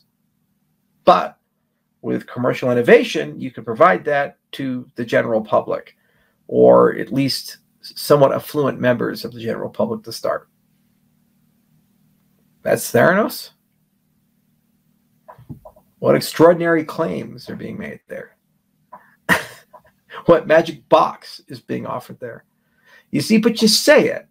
You say it because you're an asshole, but you also say it because you really haven't thought very clearly about the root cause of deception. And this is a teachable moment. In every criticism, there's a teachable moment. In every comment, there's a teachable moment. Why do people fall for scams? It's too easy to say people are greedy and stupid and this and that and just blame the victim. It's too easy. There's always a root cause to it. In the case of Theranos, there was a desire for that magic box to work because the CEO was a female Steve Jobs. And everybody in the Valley wanted a female Steve Jobs. They wanted to point to somebody and say, we've gotten there as a society. So that meant, along with the confidence game that was played, the board of directors that she amassed, the charisma, the ability to do magician tricks, that bait and switch, the competitive dynamics that you either accept this or the other guy's going to take it, and there was another guy who was willing to take it. That was masterful sociopathy. Masterful. But it was only allowed to flourish because of a culture. Move fast and break things. Evidence doesn't matter. Some political agendas and a litany of other concerns that formed the perfect storm for a system like that to fail. If I was a VC and Elizabeth Holmes came to me and said, I have this magic black box. And I said, first thing I said, can I take it apart and play around? No. I said, well, I've signed an NDA. No, I don't want you. Okay. Well, then let's build an experiment. You give me that magic black box and teach me how to use it because it's a magic black box. And I'm going to go take 20 samples at random, and I'm going to put them in that magic black box, and it should tell me what's going on here. Who's got herpes and who doesn't. Right? It's an experiment. Then at least I have some data points that you've created a really fucking convincing magic black box. Now, that doesn't necessarily prove that the box actually does what it does. For example, there's a very famous case of the chess-playing mechanical Turk. And so this Benjamin Franklin played against it. It was this mechanical automaton, they said, I think was from the Ottoman Empire, and apparently was a robot that knew how to beat people at chess. So all these famous people played it. They were blown away. Wow, it's intelligent. It's a machine that can beat us. It turned out that there was a little midget inside that knew how to run it and played chess and was pretty good at chess. And it was an elaborate con. So you can have the guy in the box. You know, there can be some bait and switch, but at least you have some temptation. You see, there's something real here. But if it can't tell you, it passes the first. And there's no legitimate reason why a real company would not want you to test their product. Anyone in the world can fork Cardano. The code's all open. Anyone in the world can take our paper and implement our papers, as has been done by Mina Protocol and Polkadot for some of our papers, and for Ouroboros. Anyone in the world. There's no restrictions. If you're a scam, you don't let the people see what's behind the curtain because there's nothing there. It's just that simple.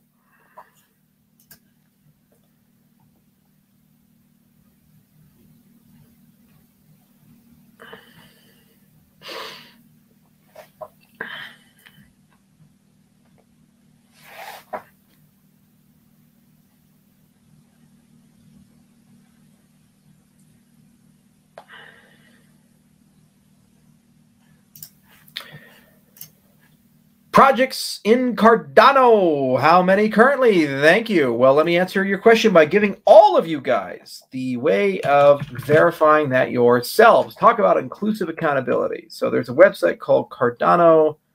Let's see here. Let's see, is it dApps? Cube. That's right. .io. Let me just make sure the website is live and I got the URL right. I did. All right. So I'm going to go ahead and click on the ecosystem map. And here is an interactive map for all of you guys on people doing stuff on Cardano. And by the way, this is not even the full list, but it's a good starting point. But it gives you guys a great view of the whole thing. CardanoCube.io, and you can kind of see a lot of different things, click on their websites and so forth. There's the big ones, but there's over 500 or around 500 or so.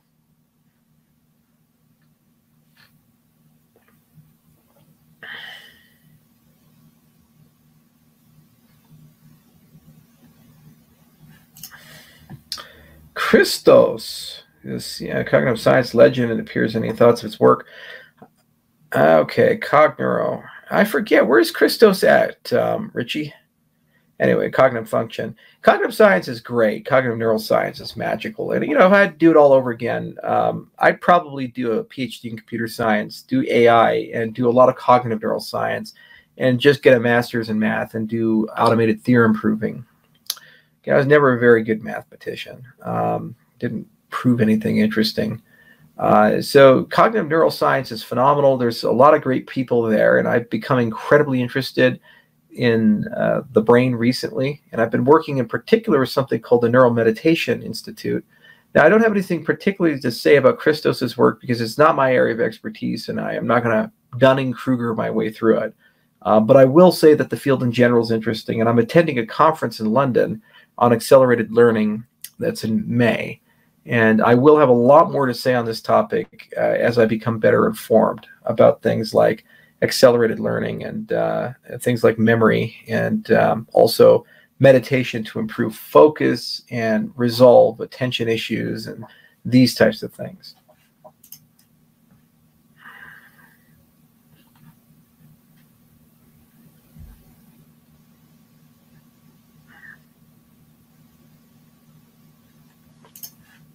I browsed the cryptocurrency subreddit, and the amount of hate you and Cardano get is unreal. Do you know why that is? We talked a lot about this in the beginning, and it stands for itself. I'd encourage you to listen to my comments there. The long and the short is that they're just convinced of things that aren't true. They're confirmation biasing their way through it. Charles, are you at the 10th booster yet for your Vax Slave Pass? No. 2 shots, got them last year. Knowing what I know now, and the fact that I got Omicron, there's no reason to get a booster. No medical science behind it. Is harmful to get a booster at this point relative to the value it provides. Medicine is not free. You do something, if it's effective, it has a chance to be problematic. Every single person in medical ethics knows that. And so the whole point of the FDA is to say, well, we've crossed a threshold where we can now have the conversation. And then the whole point of a doctor with a medical license is to say their judgment is going to help you along in making an informed decision of whether you're prepared to take the potential consequences for the potential benefit. I am immune to almost every variant of COVID right now. I got COVID twice. I was twice vaccinated. Got the Delta variant, got the Omicron. Recovered both times, 2 shots. There's just fuck ton of antibodies right now floating around. And every piece of medical evidence we have that says it's over for me. Now, there might be some variant in the future. And sure, I probably contracted at some point, just like they did Omicron. But it's probably not going to be problematic for me because the immune system works this way. Or else if it didn't, Spanish flu would never go away. Okay? So there's no sense in getting another booster. It makes no sense. 0 sense. And anybody who tells you otherwise, they're not thinking clearly. I got the booster. It was called Omicron. I took nature's vaccine. And I told people a long time ago, we're all going to get it. You're either going to get man's vaccine or nature's vaccine. Now, at the time I said it, from the data we had available and all the knowledge we had for the groups there, it made more sense with wild type and certainly Delta variant to get vaccinated. Now with Omicron, it's not as clear as it used to be, especially for people who are already vaccinated. So, this is the problem with the evolution of science and the politicization of science and scientism. People just say stuff and they believe things and they think medicine is simple. Medicine is not simple. It's hard because we have an incomplete understanding of the body and how the body works and the world around us works. This is why people go to medical school, go to residency. This is why people become medical scientists. It takes many, many years to know your head from your ass and many, many more years to be good at it. And good is relative. Good in that you can do better than nature. But you can't necessarily beat nature. And God, immunology is one of the hardest ones. Vaccinology is one of the hardest ones. Good vaccines take decades to fully understand. And this is a whole new ballpark. But we want a simple solution for a complicated answer. Unfortunately, the pushers of these treatments, they're using a hammer just like the regulators are with cryptocurrencies. And so everything is a nail. Everything's a vaccine. And it's much more nuanced than that. And they would be the first to tell you behind closed doors, but too afraid to tell you to your face publicly.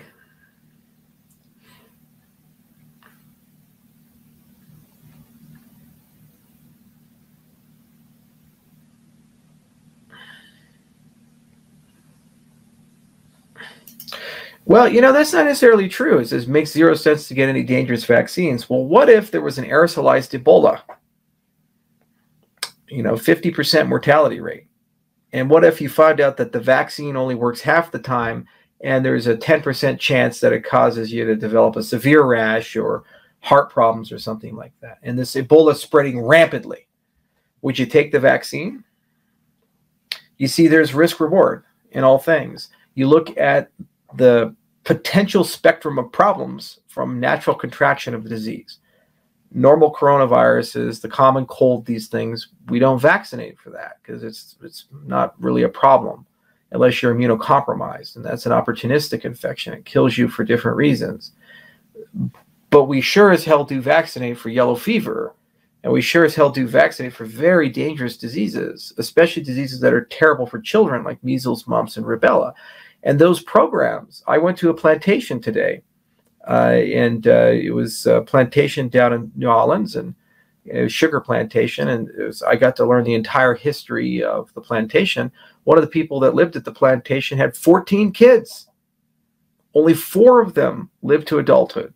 10 died from child-borne diseases. MMR vaccination is a big deal. You know, it prevents this type of stuff. So there's always a trade-off, risk and reward. Medical ethics is about the concept of informed consent. What can we tell you? What do we know? Do you understand and have the capacity to understand what's going on? And it's difficult sometimes. What if the patient has dementia? What if the patient's unconscious? What if the patient is mentally challenged? Then how do you inform them? And they have a custodian, but who is the proper custodian? Who's the proper guardian of the patient? Is it the parent? What if the dad disagrees and the mom does? We see this a lot.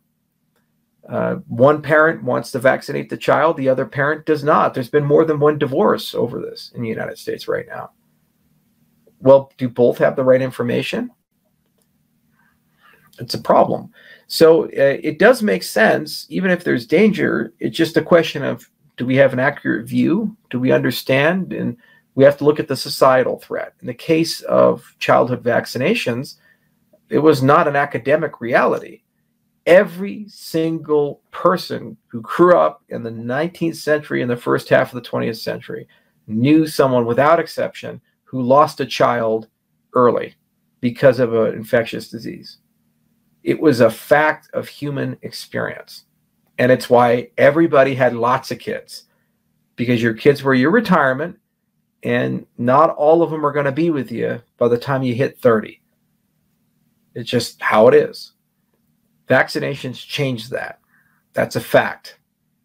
So then the question is, okay, what is safe and effective? What is reasonable? And it's always proportional to the threat. When COVID first came out, why did everybody get so concerned? Probably came out of a lab. And governments freaked the fuck out because it's the first time they'd ever been exposed to something like that. And it causes all kinds of bizarre side effects, neurological problems and myocarditis. And you look at lungs where long COVID, it's like bombs have gone off. It's scary. And so they said, God, we need to do something. And they overstepped. And by overstepping, they destroyed the global economy and harmed a lot of people and pushed a lot of people into desperate ends. Now they're trying to walk it back. And the MacGuffin of walking it back is vaccination, even if it's not appropriate. And they have remove the power from the physician to make that decision with the patient. They're forcing it upon society. I don't understand what's the point of a medical license anymore if a doctor no longer has the ability to make medical decisions with the patient and have that discussion with them. Okay, we didn't elect a doctor-in-chief in the United States, but I guess we have one now. So that's a problem, and it destroys the faith and credibility in institutions. And it's seldom going to come back easily.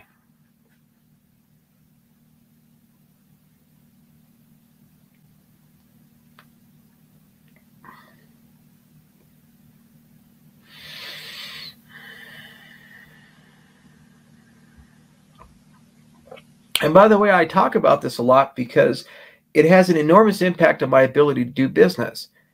I'd like to have a summit with the Cardano Foundation to discuss Cardano, the open source project. We're moving rapidly towards that. It's so hard. We've had to reschedule it 3 times because of COVID. Not because COVID's a concern, but because the government response to COVID has locked borders and made it difficult to travel, and onerous restrictions have been put on.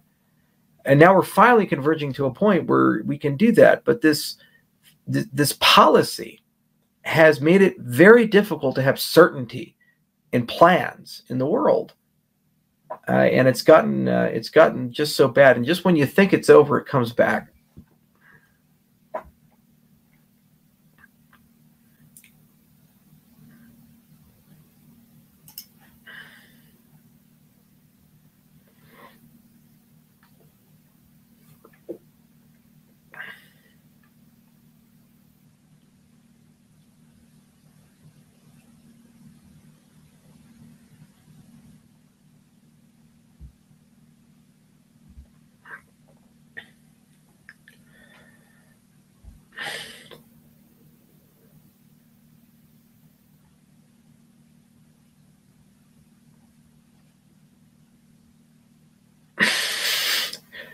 There's another proof of blockchain technology. The government's advertising for me.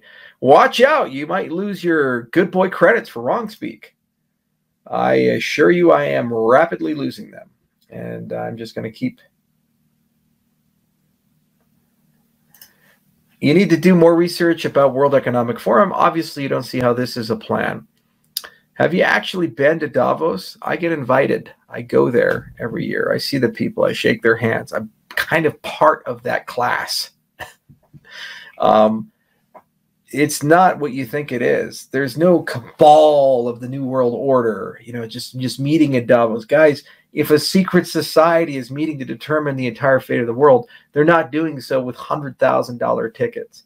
Davos is an excuse for very powerful people to get together to enjoy skiing and drinking and just hanging out with each other, to entice wannabes to go and try to suckle at the teats of power. The Swiss specialize in this. And it used to be like the Bilderberg Group. It used to be like the Jackson Hole Summits or other places. And it has converged to a point of a commercialized endeavor. You go there. It is pandemonium. Every hotel has high security. It's $10,000 a night for a hotel room in some cases. It's damn impossible to get around. You get searched everywhere.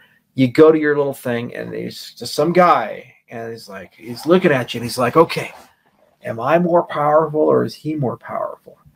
All right, let's see what alcohol he's drinking. Let's see his affiliation. I see his little tag on his badge. It's the double take is so common. They'll walk past you, look at your badge. As they pass you, they go on the cell phone, click, click, click, click, click, click. Oh, that guy's important. Turns around, goes back, and says, hi, nice to meet you, so-and-so. I'm so-and-so. That's Davos in a nutshell. Imagine all of that in a small town that's not built for it, and it's impossible to eat. It's impossible to network. Believe me, man, if the rich, powerful people of the world are getting together in a single place to make a decision about your fate in life, they're not going to do it in a place where it is impossible to get a reservation for a fucking restaurant, and it takes 3 hours to get a slice of pizza. They're going to meet on a secret private island. They're going to meet in a beautiful castle in the mountains somewhere. There's a better New World Order-y event for crypto. It's in St. Moritz. And it takes place in a castle. It's beautiful. You take this amazing UNESCO World Heritage train ride to there, and everybody speaks Romansh, and it's just a beautiful area, better skiing, and there's no security. It's laid back. World star chefs there. And like every person floating around is a millionaire or billionaire. Really powerful people. It's a week before Davos. A lot of people go there. They don't go to Davos. That's just the crypto stuff. There are so many of those types of events, secret invitation-only events, and they're under boring titles, and they hold them at the Aspen Institute or other places. And they make bigger decisions there. And yeah, sure, Great Reset is a big decision. They're telegraphing a lot. Here's what's going on. I'll cut the fat for you guys so you can kind of understand what the elite are trying to do. Okay? In the 20th century, it was the first century in human history where we invented an existential technology. Prior to that, we had muskets and warships and cannons and Gatling guns and all kinds of cool things that could kill lots of people, but they couldn't extinct the human race. There was no musket that could be fired and then suddenly we all die as a species. Then, in the 40s, we invent nuclear weapons. And then suddenly everything changed. We went from a local tragedy to a global tragedy. If that technology was misused, the entire human race disappears. That was the first moment where we started realizing as a species that global governance isn't about placating the ego of a world conqueror, Alexander the Great, or Caesars, or Genghis Khan, or something like this. This is more about preservation of the human species. So all these transnational bodies started forming to regulate both the use of the existential weapons, but also nation conduct, United Nations and so forth. Okay, so fast forward to the 21st century, and two things have happened. The quantity of existential technologies is increasing. AGI, the great goo problem, nanotechnology, gain-of-function research, and synthetic biology. Much easier times of acquiring weapons of mass destruction. Also, just natural overconsumption and anti-environmentalist capitalism, et cetera, et cetera, et cetera. And the other thing is accessibility of these things is shrinking. We went from one nation state to a collection of nation states, powerful big states with a world order preventing smaller states from getting them, to 100 guys can get together, set up a lab, do gain of function, and create an aerosolized Ebola with a rabies special. Game over for humanity. Where's the regulation for that? How do you even regulate that? Because they can do it in a secret island, not tell anybody about it. It's pretty scary shit. That's what's coming. Couple that with high population density and the fact that the world is running out of non-renewable resources. Massive coral bleaching, a lot of desertification coming, ice caps are melting, all these other problems. These are known facts. Okay, we had a finite window of time to take advantage of stored up wealth that accumulated in terms of millions of years of natural resources, and we're exhausting that for the Industrial Revolution, for the industrialization of mankind. And that's not sustainable. It's a shot in the arm to get you ready to go, but you have to then transition to something that is. The problem is that transition requires new forms of governance and economic models. So when you talk about New World Order, it's really about that existential technology problem. And it's about the fact that the default world order is not sustainable. So the elite, because they're elite in their minds, not in reality, they think they're smarter than everybody else, and they think they have the moral right and the mandate to decide the direction of the world, transnational governments. And the only tool they have is a hammer. That's been the theme of tonight. And they keep batting down the nail. And that means one world government through unelected bureaucrats at the top. And you put titles and names and transnational bodies and all these other things and pick winners and losers. And because they have a lot of political influence, they can cause wars and do all kinds of things. This is what the elite do. And they were right if that was the only game in town. They're not. What our industry does with blockchain technology, how we operate, is that we offer a different way of doing things. Institutions that don't require people. Things that can't be evil by design. Things that respect your privacy and your rights as an individual, but actually do achieve a lot of regulatory ends. And different economic models that can reward a long-term outlook as opposed to a short-term outlook. So basically, libertarian capitalism 2.0, with a lot of the benefits of democratic socialism without the costs. Sounds pretty good. That's why our space is worth $2 trillion. And some of the elites are buying into the space because they realize that this is potentially a better approach. Because the problem with hyper-centralization of power, as the Soviets learned, is that when the guy at the top decides to abuse it, you can't stop it, and it gets worse every single generation. Okay? So that's what's going on. There's a great reset in that people are scared at the top, and they're very worried that left to our own devices, society is going to burn out, and the Fermi paradox will be proven true, and humanity will go extinct through some existential technology. Either an AGI kills us, the Terminator scenario, or some magical nanotechnology paperclip machine kills us, or a virus kills us that we designed ourselves, or some other unforeseen technology destroys the mankind, the human race. Big problem. Okay, so you just have to understand that all of these things are interconnected. And if your only mindset, you're 80 years old, 70 years old, is let's do what we did with the Marshall Plan, let's do what we did with transnational governments, these types of things, the UN, then yeah, you're going to say, well, we need to be more aggressive, which means we have to go from optional to compulsory. We have to go from advisory to in control. We have to go from elected to unelected. We have to go from free market to controlled market because it's too dangerous to let these people run around and do their own delights. Oh, it's not somehow surprising that people born into billionaire class, born into royalty, People from large political families that have been reelected for centuries somehow feel that this is the way to do things and that they have the moral authority to do that. But, you know, we Americans, we're a little different. We don't exactly have a lot of respect for that. So I like to believe that the blockchain option is better. And that's the great fight of our times. But you have to acknowledge the wisdom gap. You can't have your foot. This is what Max Tegmark talks a lot about in Life 3.0. You can't have your foot at 100 miles an hour on an accelerator, and that's technological progress. But then on wisdom progress, the wisdom behind the technology, go 10 miles an hour. The gap gets bigger and bigger and bigger and bigger and bigger and bigger. Easy way of thinking about it, you invent the car, and then somewhere along the way you invent the safety belt. That wasn't because one day you woke up, you're in the shower, and you're just like, man, you know, maybe I should make a safety belt. No, here's what happens. You're driving the car, having fun. You hit something, you go through the windshield, or maybe don't even have a windshield. You fall out of the car runs you over, and you die. And the person who finds your corpse says, man, maybe it's a good idea to make a safety belt so that doesn't happen again. Okay, so usually the technology fails in a way that we don't like in order for us to build something or regulate it in such a way that that failure doesn't happen again. That's fine when the tragedy's local.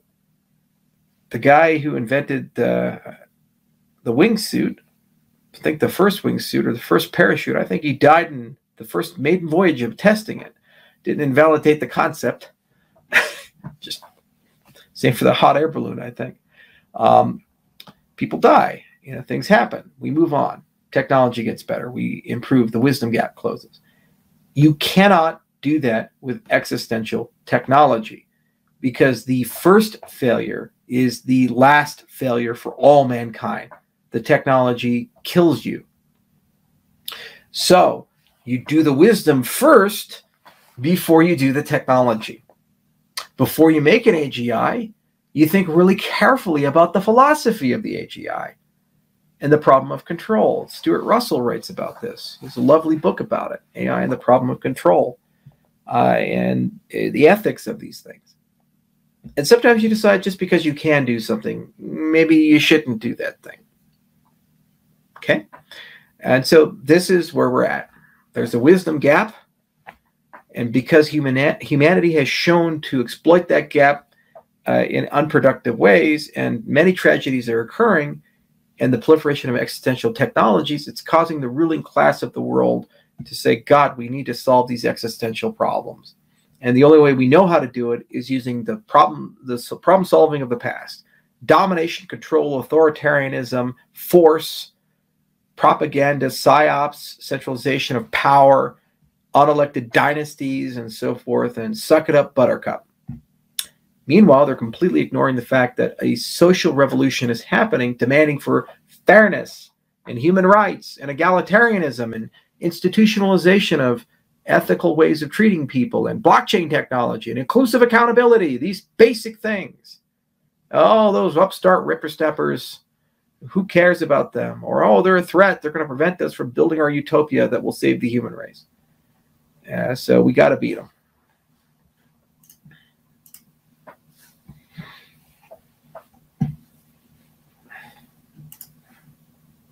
And I say this whole rant. I don't know who needs to hear this, but siding with WEF is not a good luck for Charles, just saying.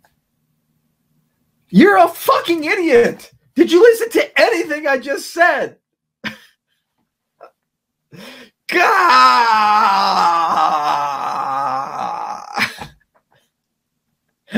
I just went on like a 20-minute rant explaining what's going on and what people are doing and what WEF is about and all these other things and how we got here.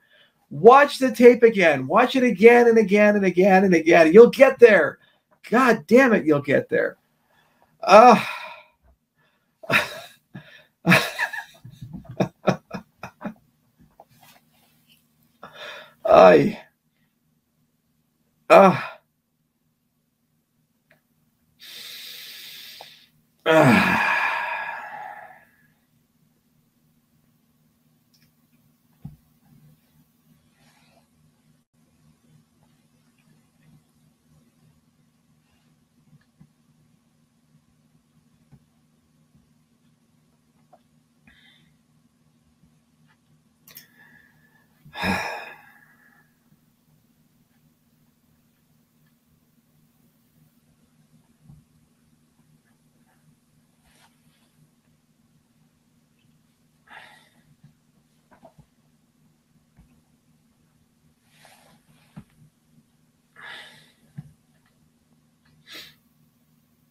You know, we're going to redo the podcast at some point. I'm building a podcast studio. It'll take like a year to get done, but we're talking a lot about the format for it.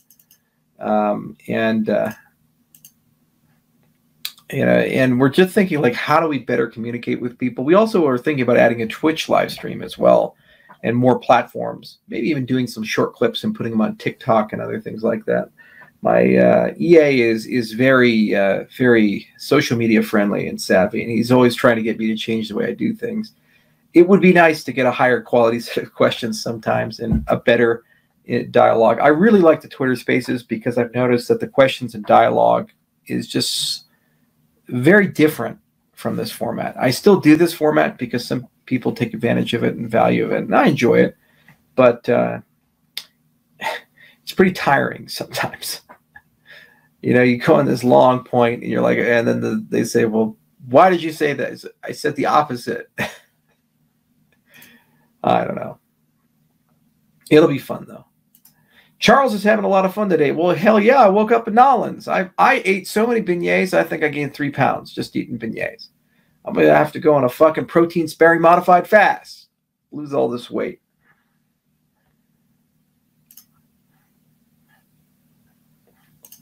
Get on Rogan, please. Yeah, I'll do it. We'll get there. Just give us a little bit of time. There's some stuff we got to do. Some unfinished business. Got to go back to Bermuda. Talk about these things. We're going to get it done. When will you be burning Ada?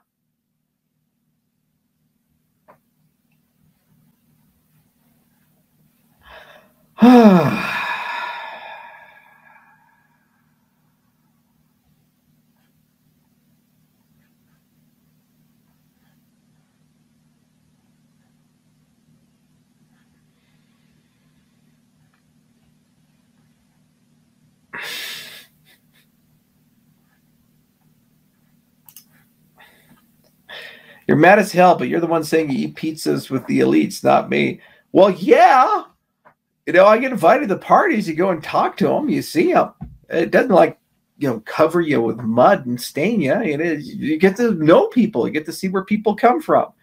Believe it or not, the elites are human beings. They're not snake people. And if they are snake, well, you know, Mark Zuckerberg might be a snake person. But outside of him, there's no serpent people. They're humans like you and me. Go to the bathroom like you and me. You sometimes stand next to a billionaire at a urinal. You know, and you're just peeing. He's peeing. You're washing your hands. Sometimes they're washing their hands. You know, usually you get a better soap.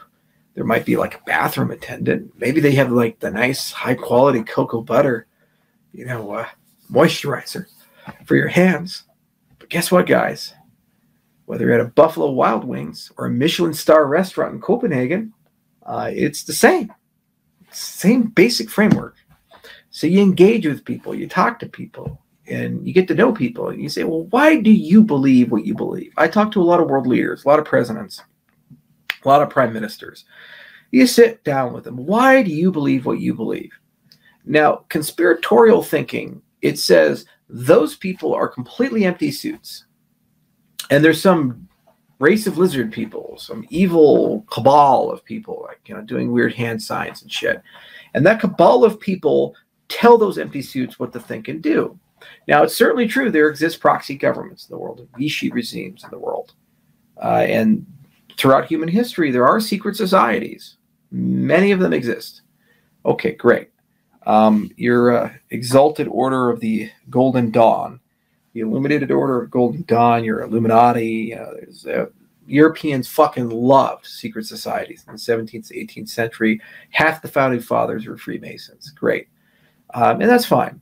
Okay, these things do exist, and so they sometimes even had a cultic, hermetic order of the Golden Dawn is what I was thinking. They have occultic bends, and you know, they sometimes claim they have magic powers and commune with spirits and these types of things. Okay, but at the end of the day, each and every one of those people were human beings. Have a heart, a brain, eyes. A lot of them suffered from syphilis, had to wear fake noses because they were too popular with the ladies back then. And they were just trying to figure out a way to stay in control and in charge and make meaning and sense in a world that was not as meaningful and senseful as they wanted. And they're just as scared as you. We live in a weird world where power is delegated by wealth and prestige and these other things, and it allows people to get separated from each other. It isn't a war of the elite from the not elite. You meet elite people all the time. You could be standing in line at Dick's Sporting Goods, and the person in front of you could be an Olympic champion. That's an elite person. They do things 99.997% of the world don't do. It's not about that. It's about the attitude, the interaction, the friendliness. Is that person a complete whirlwind of an asshole?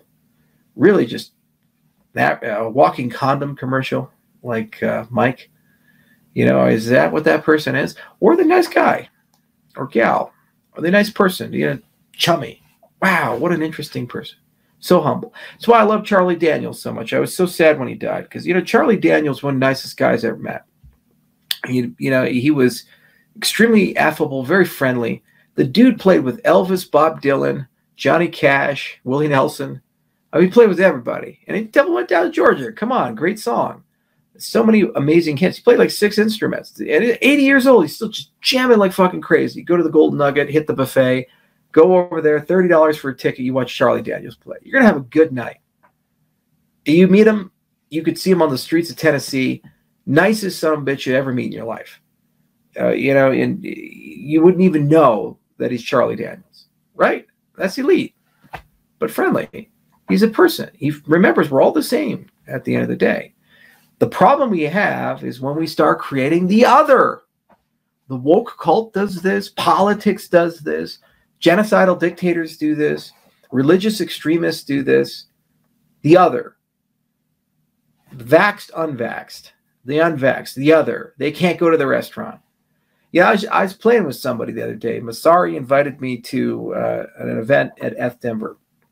At the particular restaurant in Denver, they apparently were checking vax cards. There's no mask mandate or vaccine mandate in Denver anymore. They canceled that. So this was the establishment making that decision. Show me your vaccine card to have access to this private event Masari is holding. I had actually my card in my front pocket. I said, I don't have a card. And she gave me this evil look. Like, how dare you, unvaccinated person, be in my presence. Rah! Like I'm a monster for being in the unvaxxed category. I said, actually, I found it. It's right here in my pocket. And she just didn't know what to do. She was just like, but she's like looking real close at the card. Say, can I see your ID real quick? Sure, here you go. Just want to make sure you're on the list for the guest event. She's looking at the card, trying to, is this counterfeit? Is this not? I want to hate this person because he's unvaxxed. He's anti-science. He's a bad guy. But now he's vaxxed. What do I do? Oh no. She's the victim of propaganda. She's the victim of the otherism. And you see it everywhere you go. Why families are splitting apart. Why grandchildren are disowning their grandparents. Why wife and husband are breaking up. Husband and husband are breaking up. Wife and wife are breaking up. People are breaking up. People are hating each other because of otherism. We fear the elites because the elites promote the ones who are evil, otherism. They divide people in a marionette puppet game to gain power. Because in the war, in the conflict, you can sell weapons to both sides. In the war and in the conflict, if you're the observer above, no matter who wins, you win. And if we're fighting each other, we're not fighting them. Look at the blockchain industry in a nutshell. Ask yourself that. Think about that. Really dig into it. Okay. You're a maxi, a Bitcoin maxi. Our view of the world is the only right one. Everything else is a shitcoin. You got Max Kaiser says, take the orange pill. Everyone else is wrong. We are right, and they're evil, and we're not. Meanwhile, every single legitimate blockchain venture is selling auditability, timestamping, inclusive accountability, irreversibility, all of these things. We have different philosophies about how to get there, and we have the same set of enemies and the same conceptual problems in selling the field. Yet they sit there and say, we are the enemies. And the people who sit above with the marionette puppets, the elites that you don't like, oh, they're loving it. Drinking it from a cup. As long as we fight each other, we're not fighting them. And we're weak when we're fragmented. The old saying, a house divided cannot stand. And that's where we're at. So the real thing that you have to avoid is otherism, and you have to know where it's there. You have to know. You have to see it. And whenever you find yourself having a visceral reaction to a person, a concept, an ideology, a visceral negative reaction, especially one that you know so little about, that is not informed by thought and critical thinking. It's propaganda. You've been propagandized. And the old Hoskinson's axiom, I'll say it again, if something is suboptimal, it doesn't make sense, it's harmful, but yet we keep doing it, it's because someone's making money. That's as simple as that. If you're propagandized for some reason, it's because someone is making money or getting power from that. Those are the elites we have to fight. That's the situation we have to fight. And how do you fight them? By not playing the game. Don't succumb. No one who is a normal person is so irredeemable that you should hate them. And the people who do heinous things, almost always, themselves were victims somewhere along the way, or suffering from some condition somewhere along the way. You punish the acts, you protect society, but you have compassion and empathy for people, for the circumstances that they're going through. But you don't allow your mind to succumb to otherism and propaganda. If you do that, you're no better than the elites you purport to hate, because you're falling prey to the games that they're playing, and you're contributing to making the world a worse place.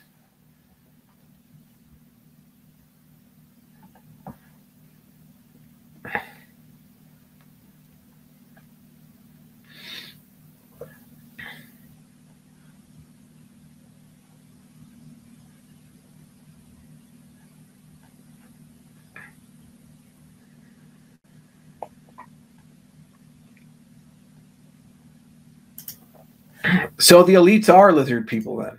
Yeah, Mark Zuckerberg is. I give him a show of shit. He's having a bad week. You think crypto's having a bad time. Lost $500 billion market cap.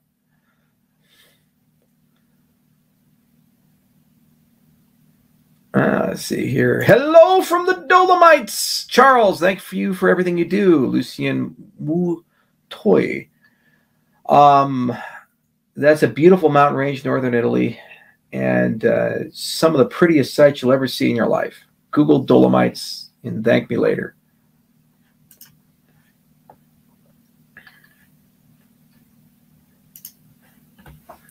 Hi, Charles. I'm a student journalist still in university. What's something I could do to improve the way journalists communicate with the public through blockchain verifications? Well, Dawson, this is a great question. I deal with media all the time. Tomorrow, horrible books coming out, written by a purported journalist. Boy, I'm having fun just trashing that shit fiction. And Dawson, my problem with journalists is you're entering a field with fucked up incentives. When you get your job as a journalist, your incentive is to make money for the person who owns the publication, not tell the truth, not do research, not think about objective reality, to make money for someone else. So the name of the game is, if making money is getting eyeballs and clicks, do things to get eyeballs and clicks. Why do people write about Elon Musk? Is it because of the vision? Some.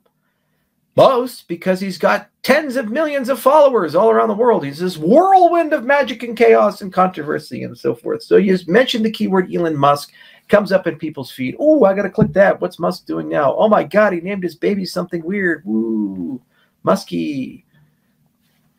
That's simple. So how do you make it better? Well, you make it better by changing the system. To win the game, you got to change the game. So you're a student, you're entering this space, you want to do better.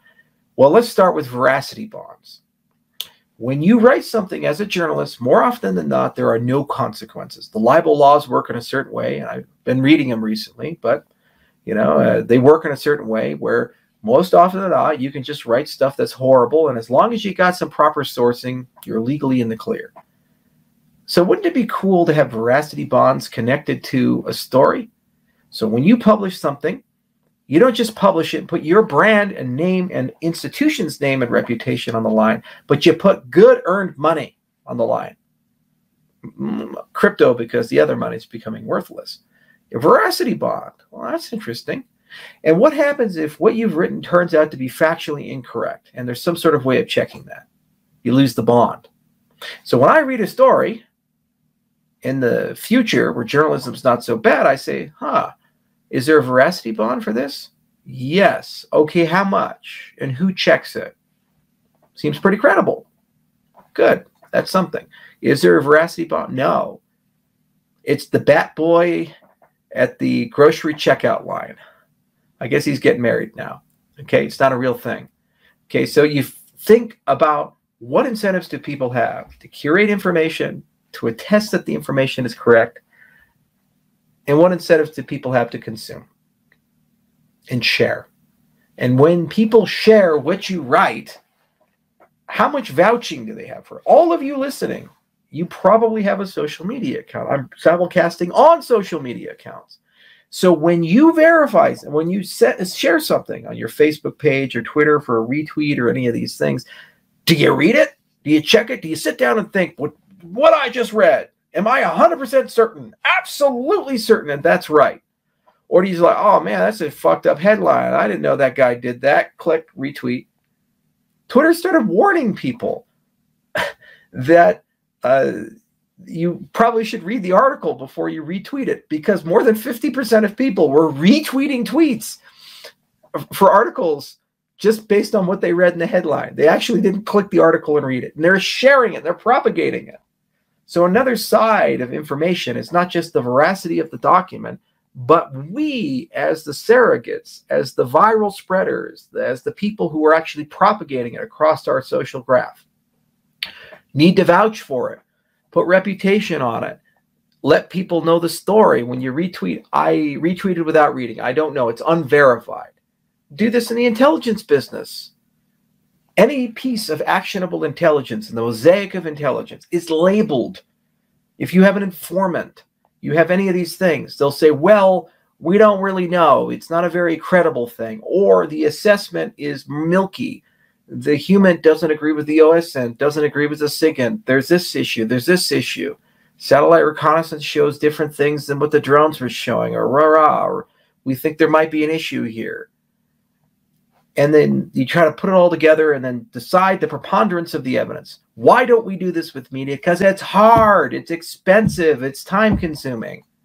So if you want to be effective, go be the next Rupert Murdoch and be the Rupert Murdoch Dawson who builds a blockchain-based journalist system that has veracity bonds and has a new network for how people share and vet information. It creates incentives for people to read things instead of blindly click like or dislike or have a visceral reaction and so forth. And change the advertising model like Bats has done. Learn about Brave and Bats. Master that. And create incentives for investigative journalism. The stronger the incentives are for investigative journalism, the better those incentives are for investigative journalism, the better investigative journalism we have, the stronger it is, and we'll get it done. Or you could enter the system that gave us CNN and Fox News and all these other things of hyper-partisanship and the politics of division and shallowness and clickbaiting and chasing and so forth. It's a dreary field, and it's sad because the media is necessary to call truth to power. It's also necessary to help us as a society understand reality as it is, because we don't have the time. And it's a broken institution because of wrong incentives and bad leadership. We fix institutions in cryptocurrency space.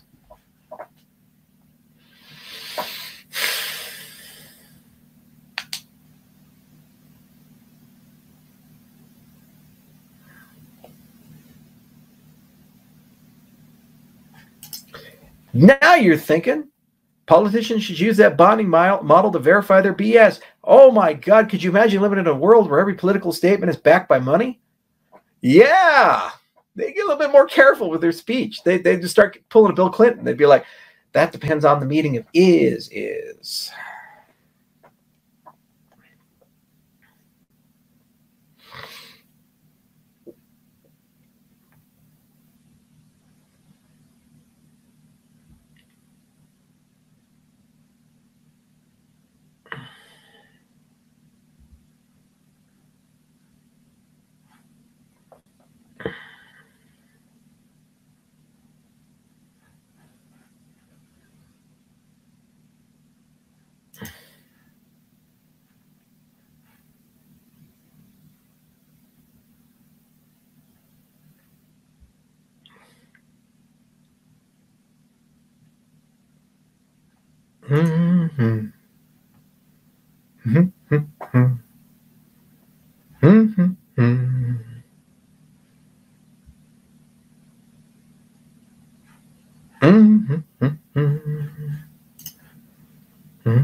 Hey, Charles, we share the same birthday. Many of you know I was born November 5th. Good day. Remember the 5th of November. Scorpios unite. How's 34 treating you? I'm 34 going on 54. I feel so old.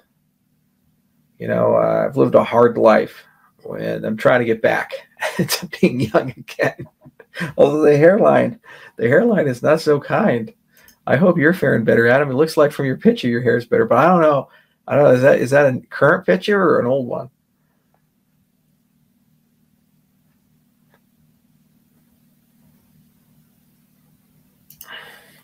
This is a great question. You have plenty of money. Why not employ more people for faster development of Cardano? Okay.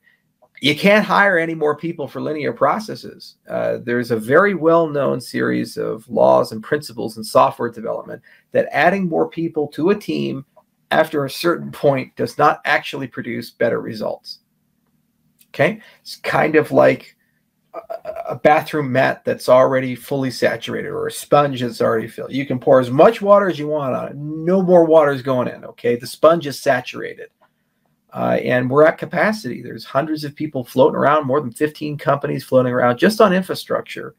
And everybody's working their tailbones off. But things have to be built, in some cases, in linear processes. Others are parallel. There's a modular architecture.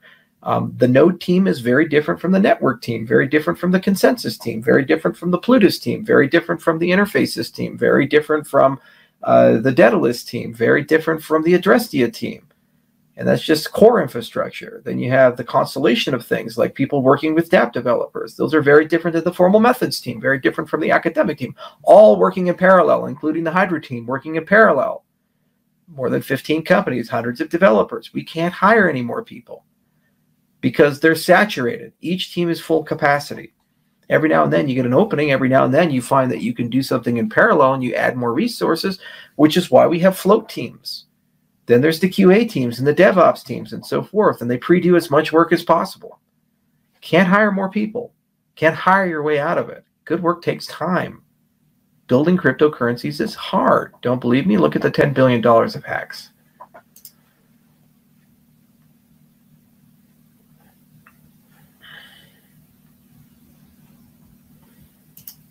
Charles looks like a dev. No, I'm a hype man. No technical skills. Don't know what I'm doing.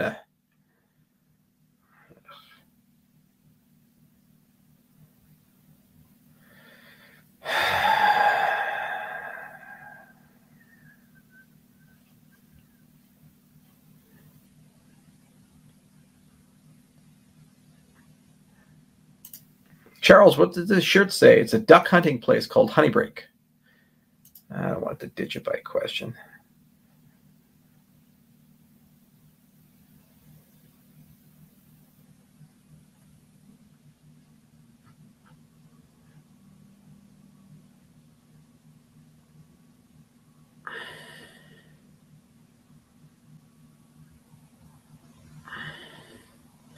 Oh, this is actually a good one. I think it's a nice one to end on. Can you dumb down sidechains? Okay, so one of the design requirements of Cardano that I wrote, because I wrote the original white paper for Cardano. Why Cardano? Wrote the whole thing in like 5 days of coffee and madness and drinking lots of lattes and just staying up way too late.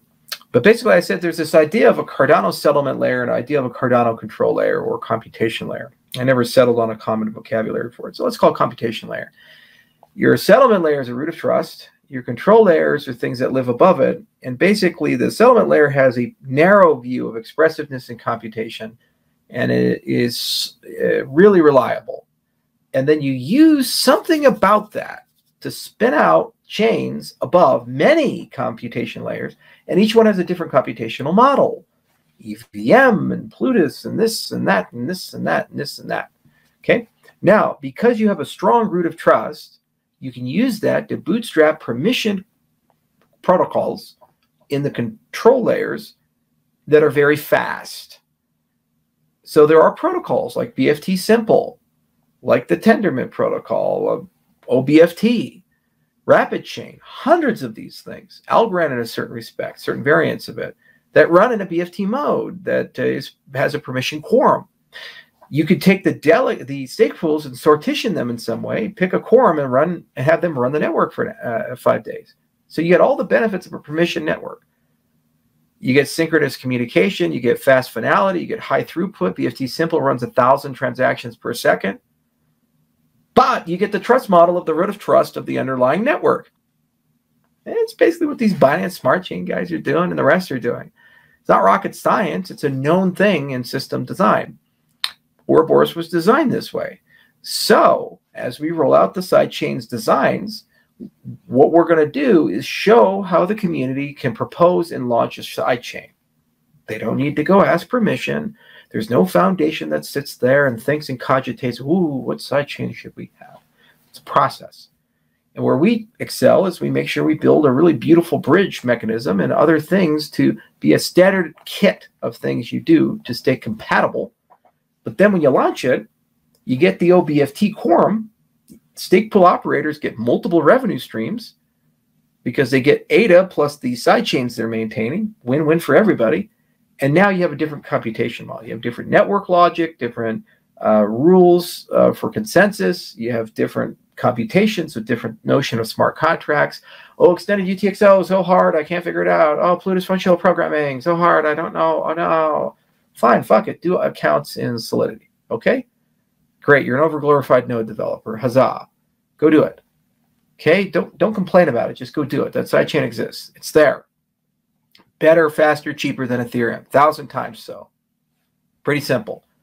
That's the model. And you got that with Ouroboros. We designed the protocol, painstaking design over a 6-year period. And we thought a lot about it. We wrote a lot of papers. Okay, we thought really carefully, how do you build a coherent model? Proof of stake sidechains, 2018. Parallel chains, 2018. OBFT, I think it was 2019 or 2018. All the Ouroboros, Classic, Prouse, Genesis, Crypsinus, Chronos, Ceros. We call that one Ledger Redux. It is just a whole bunch of them. Okay, all of these things. Mithril.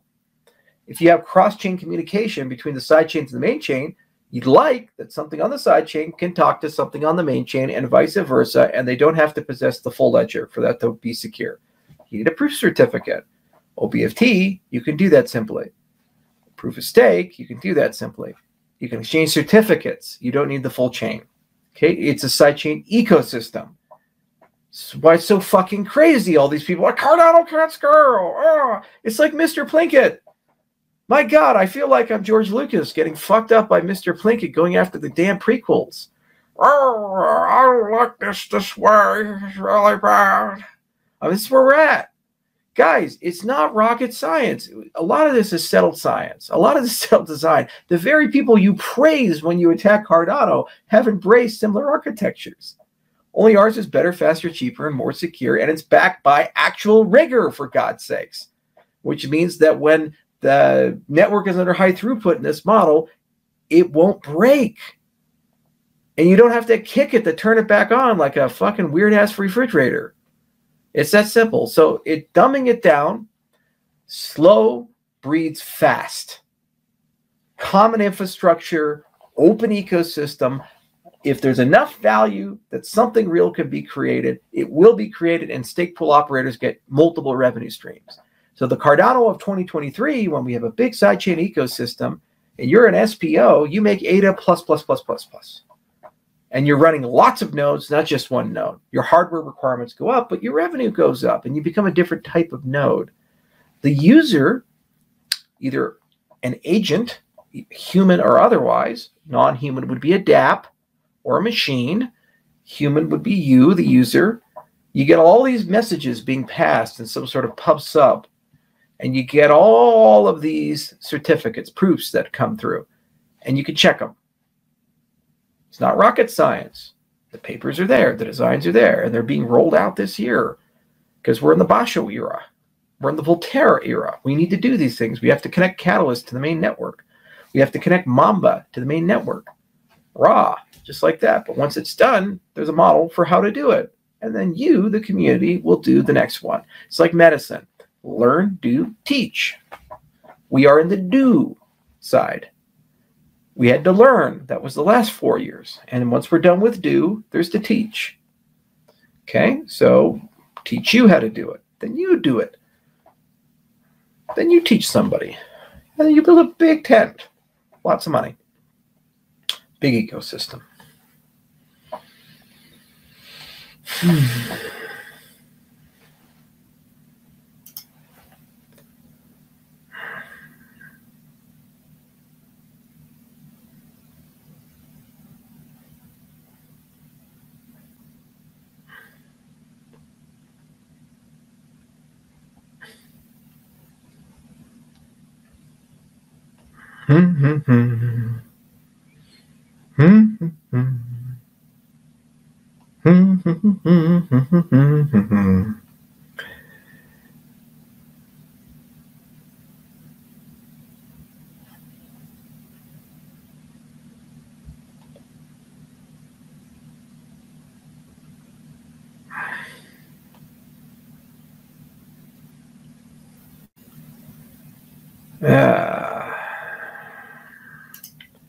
Night, Chuck. I think that's sound advice. I'm just looking to see if there is a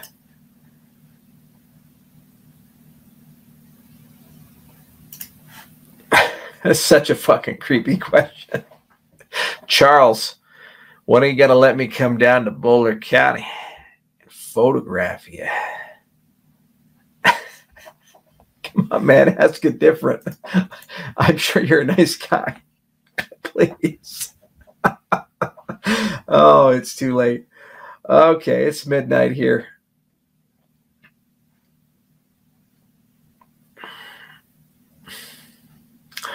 Jesus. Tomorrow's going to be a fun day. Gonna get up, gonna work out, gonna get it done. Let's see if there's anything else here. Good one to end on, huh? Charles, is there a single aspect of Ethereum that is better than Cardano, in your opinion? Well, Ethereum in its current instantiation is a subset of Cardano. Once sidechains come, everything Ethereum is, Cardano is. They're combined together. It's like the real numbers to the integers. There's a lot more of them, and they do a lot more things, but the integers are contained within the real numbers, okay?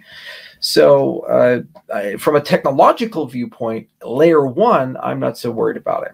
The layer two ecosystem is fascinating. Rollups in particular, there's a lot of magic there, and I admire that greatly. And I think we can do better as an ecosystem. And there's $150,000 of funding from Catalyst to chase that. There are some ventures that are chasing that. And we are researching rollups for the Hydra Tail protocol in particular. So I think a lot can be done above and beyond what we're doing. And the Ethereum space is doing interesting things there. And they're really impressive things that are happening. There is an interesting thing about community building. You know, if you're intellectually honest, Ethereum has a humongous community. I personally sometimes have some issues with that community above and beyond their distaste for me. I think there's a lot of elitism and arrogance in it, and smarminess in it. And it's the man bun syndrome. Yes, that's a personal taste and preference, but it's undeniable the pervasiveness of Ethereum. It's undeniable that those people are also quite effective. There is a problem-solving mindset that exists within Ethereum that is seldom seen in the rest of the cryptocurrency space, where people don't just bitch and complain about things or go to some sort of ideological religion. They actually try to solve stuff. And I think it's a testimony to good leadership from Vitalik. He's a very solutions-oriented person, and he's a very execution-oriented person. And while there's depth and philosophy there, there's always an engineering mindset of build it, build it, build it, build it. And there's a persistence there that is quite impressive. And I admire that. And at times, I think we can be, as an ecosystem, a bit too academic. Whereas they're the other extreme. The pendulum goes all the way over, and they're very engineering-focused, academic second. Although we're both kind of meeting in the middle as projects. I think the other thing that Ethereum has done very well, they've been a very effective communicator as an ecosystem about blockchain utility that's non-monetary. Before Ethereum, the name of the game was Bitcoin, altcoin, token somehow connected to finance, and not a lot of diversity. And then there was ideas about extending financial capabilities, color coins, master coin. These were the projects that I grew up with, my generation. And they were all about saying, let's increase what you can do, like issue a token or do a contract or something like that. But Ethereum came around, and then suddenly we have NFTs. And suddenly we have all these other things, oracles and video games, and all kinds of weird experiences like metaverse stuff. It's pretty cool. And Ethereum was the first mover in that. And there's still a lot of strength and momentum in that community about dreaming big, you know, building big, doing things a little differently. And there's an amazing renewal year after year that is enduring, and a culture that doesn't take itself so seriously. It's a taste and preference thing. You go to consensus, you get a lot of people suit and tie, a lot of business being done, very professional, VCs there, you go to F Denver, and it's Vitalik wearing a bear suit, and unicorns and songs and merrymaking and drug rooms, literally the third floor of the castle, laser light show, and a guy's like, oh, I love Ethereum, it's so great. Yes, that's how it was 4 years ago. They haven't lost that. It's not an act. It's not a show. There's a culture there, for better or for worse. And it's very different from the Cardano culture. The people who are in our ecosystem, they tend to be, in many cases, there's a bimodal distribution. One tends to be blue collar, and they're very philosophical motivated, and they hate institutions, and they think they need to be better. And then there tends to be a academic white collar or professional white collar, where they grew up with a love and appreciation of the processes we follow, and they like that there's a return to that. It's a meet in the middle of both blue and white collar in that respect, and it's very diverse as a result. And I've met incredible people make whale books, artists, photographers, governors. I've met doctors, lawyers, computer scientists. It's a very big tent. The Achilles heel of the Ethereum movement, though, is their inability as a movement, in my view, to understand where they have blind spots or cognitive biases or undue unfair thoughts. And maybe I'm just because I've been on the receiving end of it, but not a lot of people, rank and file in Ethereum land, will acknowledge that Cardano has done legitimately interesting things. Like the interview recently with the author who shall remain nameless and a podcaster asking if Cardano is a legitimate competitor to Ethereum. There was nothing said there. First, it was, well, Cardano, I don't know much about it. Okay, that's fair. You leave it at that. But instead, it's, I don't know much about it, but I believe there's nothing there. They've had difficulty launching smart contracts. There's so much magic in what we've done.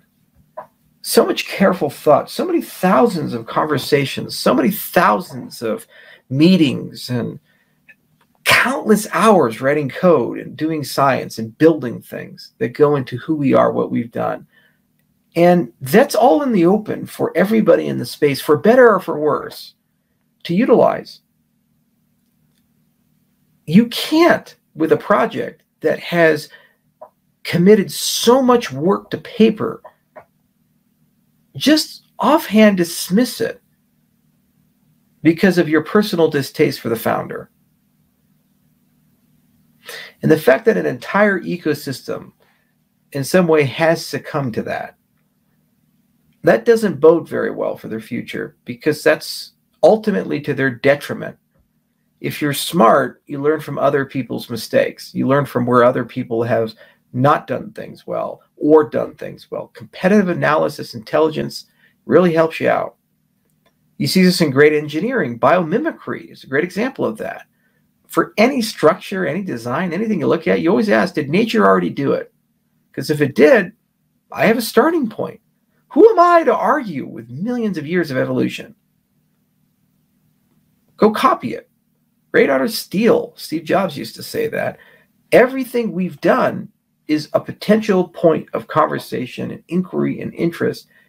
And we fostered an environment in our ecosystem because of the academic process where we love talking to people. We love engaging. We love debating. We love peer review. We love the discussion. We love making things better, being smart. We love collaboration. We write papers with so many people. It's not an echo chamber. If you look at the authors on the papers, you look at the code, there's so many contributors who don't work for us, who came in for one particular thing or another because they happen to be interested in it. Or look at our work and build and improve our work, even when they disagree with us. So if you have a blind spot to that amazing movement, all you're doing is saying everything that they've learned and all the pain they've gone through, we as an ecosystem are just going to go replicate that and pay the same price that they paid. Why would you do that? Does that make any sense? If you're walking and you see the guy ahead of you fall into a pit, would you be like, well, I have to fall in that pit too? No, you walk around the pit. Pretty common sense, right? But that's literally what's happening in many cases with consensus research or other such things, or the fallacy of the accounts-based model being the panacea of scalability. It's nuts. It is what it is. The dog barks, caravan moves on, and people sometimes do and say things because of the incentives they have, but I'd say that's the only flaw in that community that really holds them back. And it's not just Cardano, it's other things like Solana and so forth. There's goodness there. Protocol design needs to be improved, but there's goodness there. And all of these different protocols, whether it be Harmony or IOTA, there's something there to learn from and be inspired from. And if you have a beginner's mind and you're humble, you can work your way through it. You can just go to chalkboard. You can think about it. You can solve it. And you can get to a better place. And if you have an ecosystem where that humility is lacking and there's an arrogance, all you're doing is you're just shooting yourself in the foot. Anyway, is what it is. Until next time, everybody, Charles Hoskinson signing off from warm, sunny Colorado. As I said and promised, we began February 21st. We ended February 22nd. Until next time, my friends, this was a fun 2 hours and 44 minutes.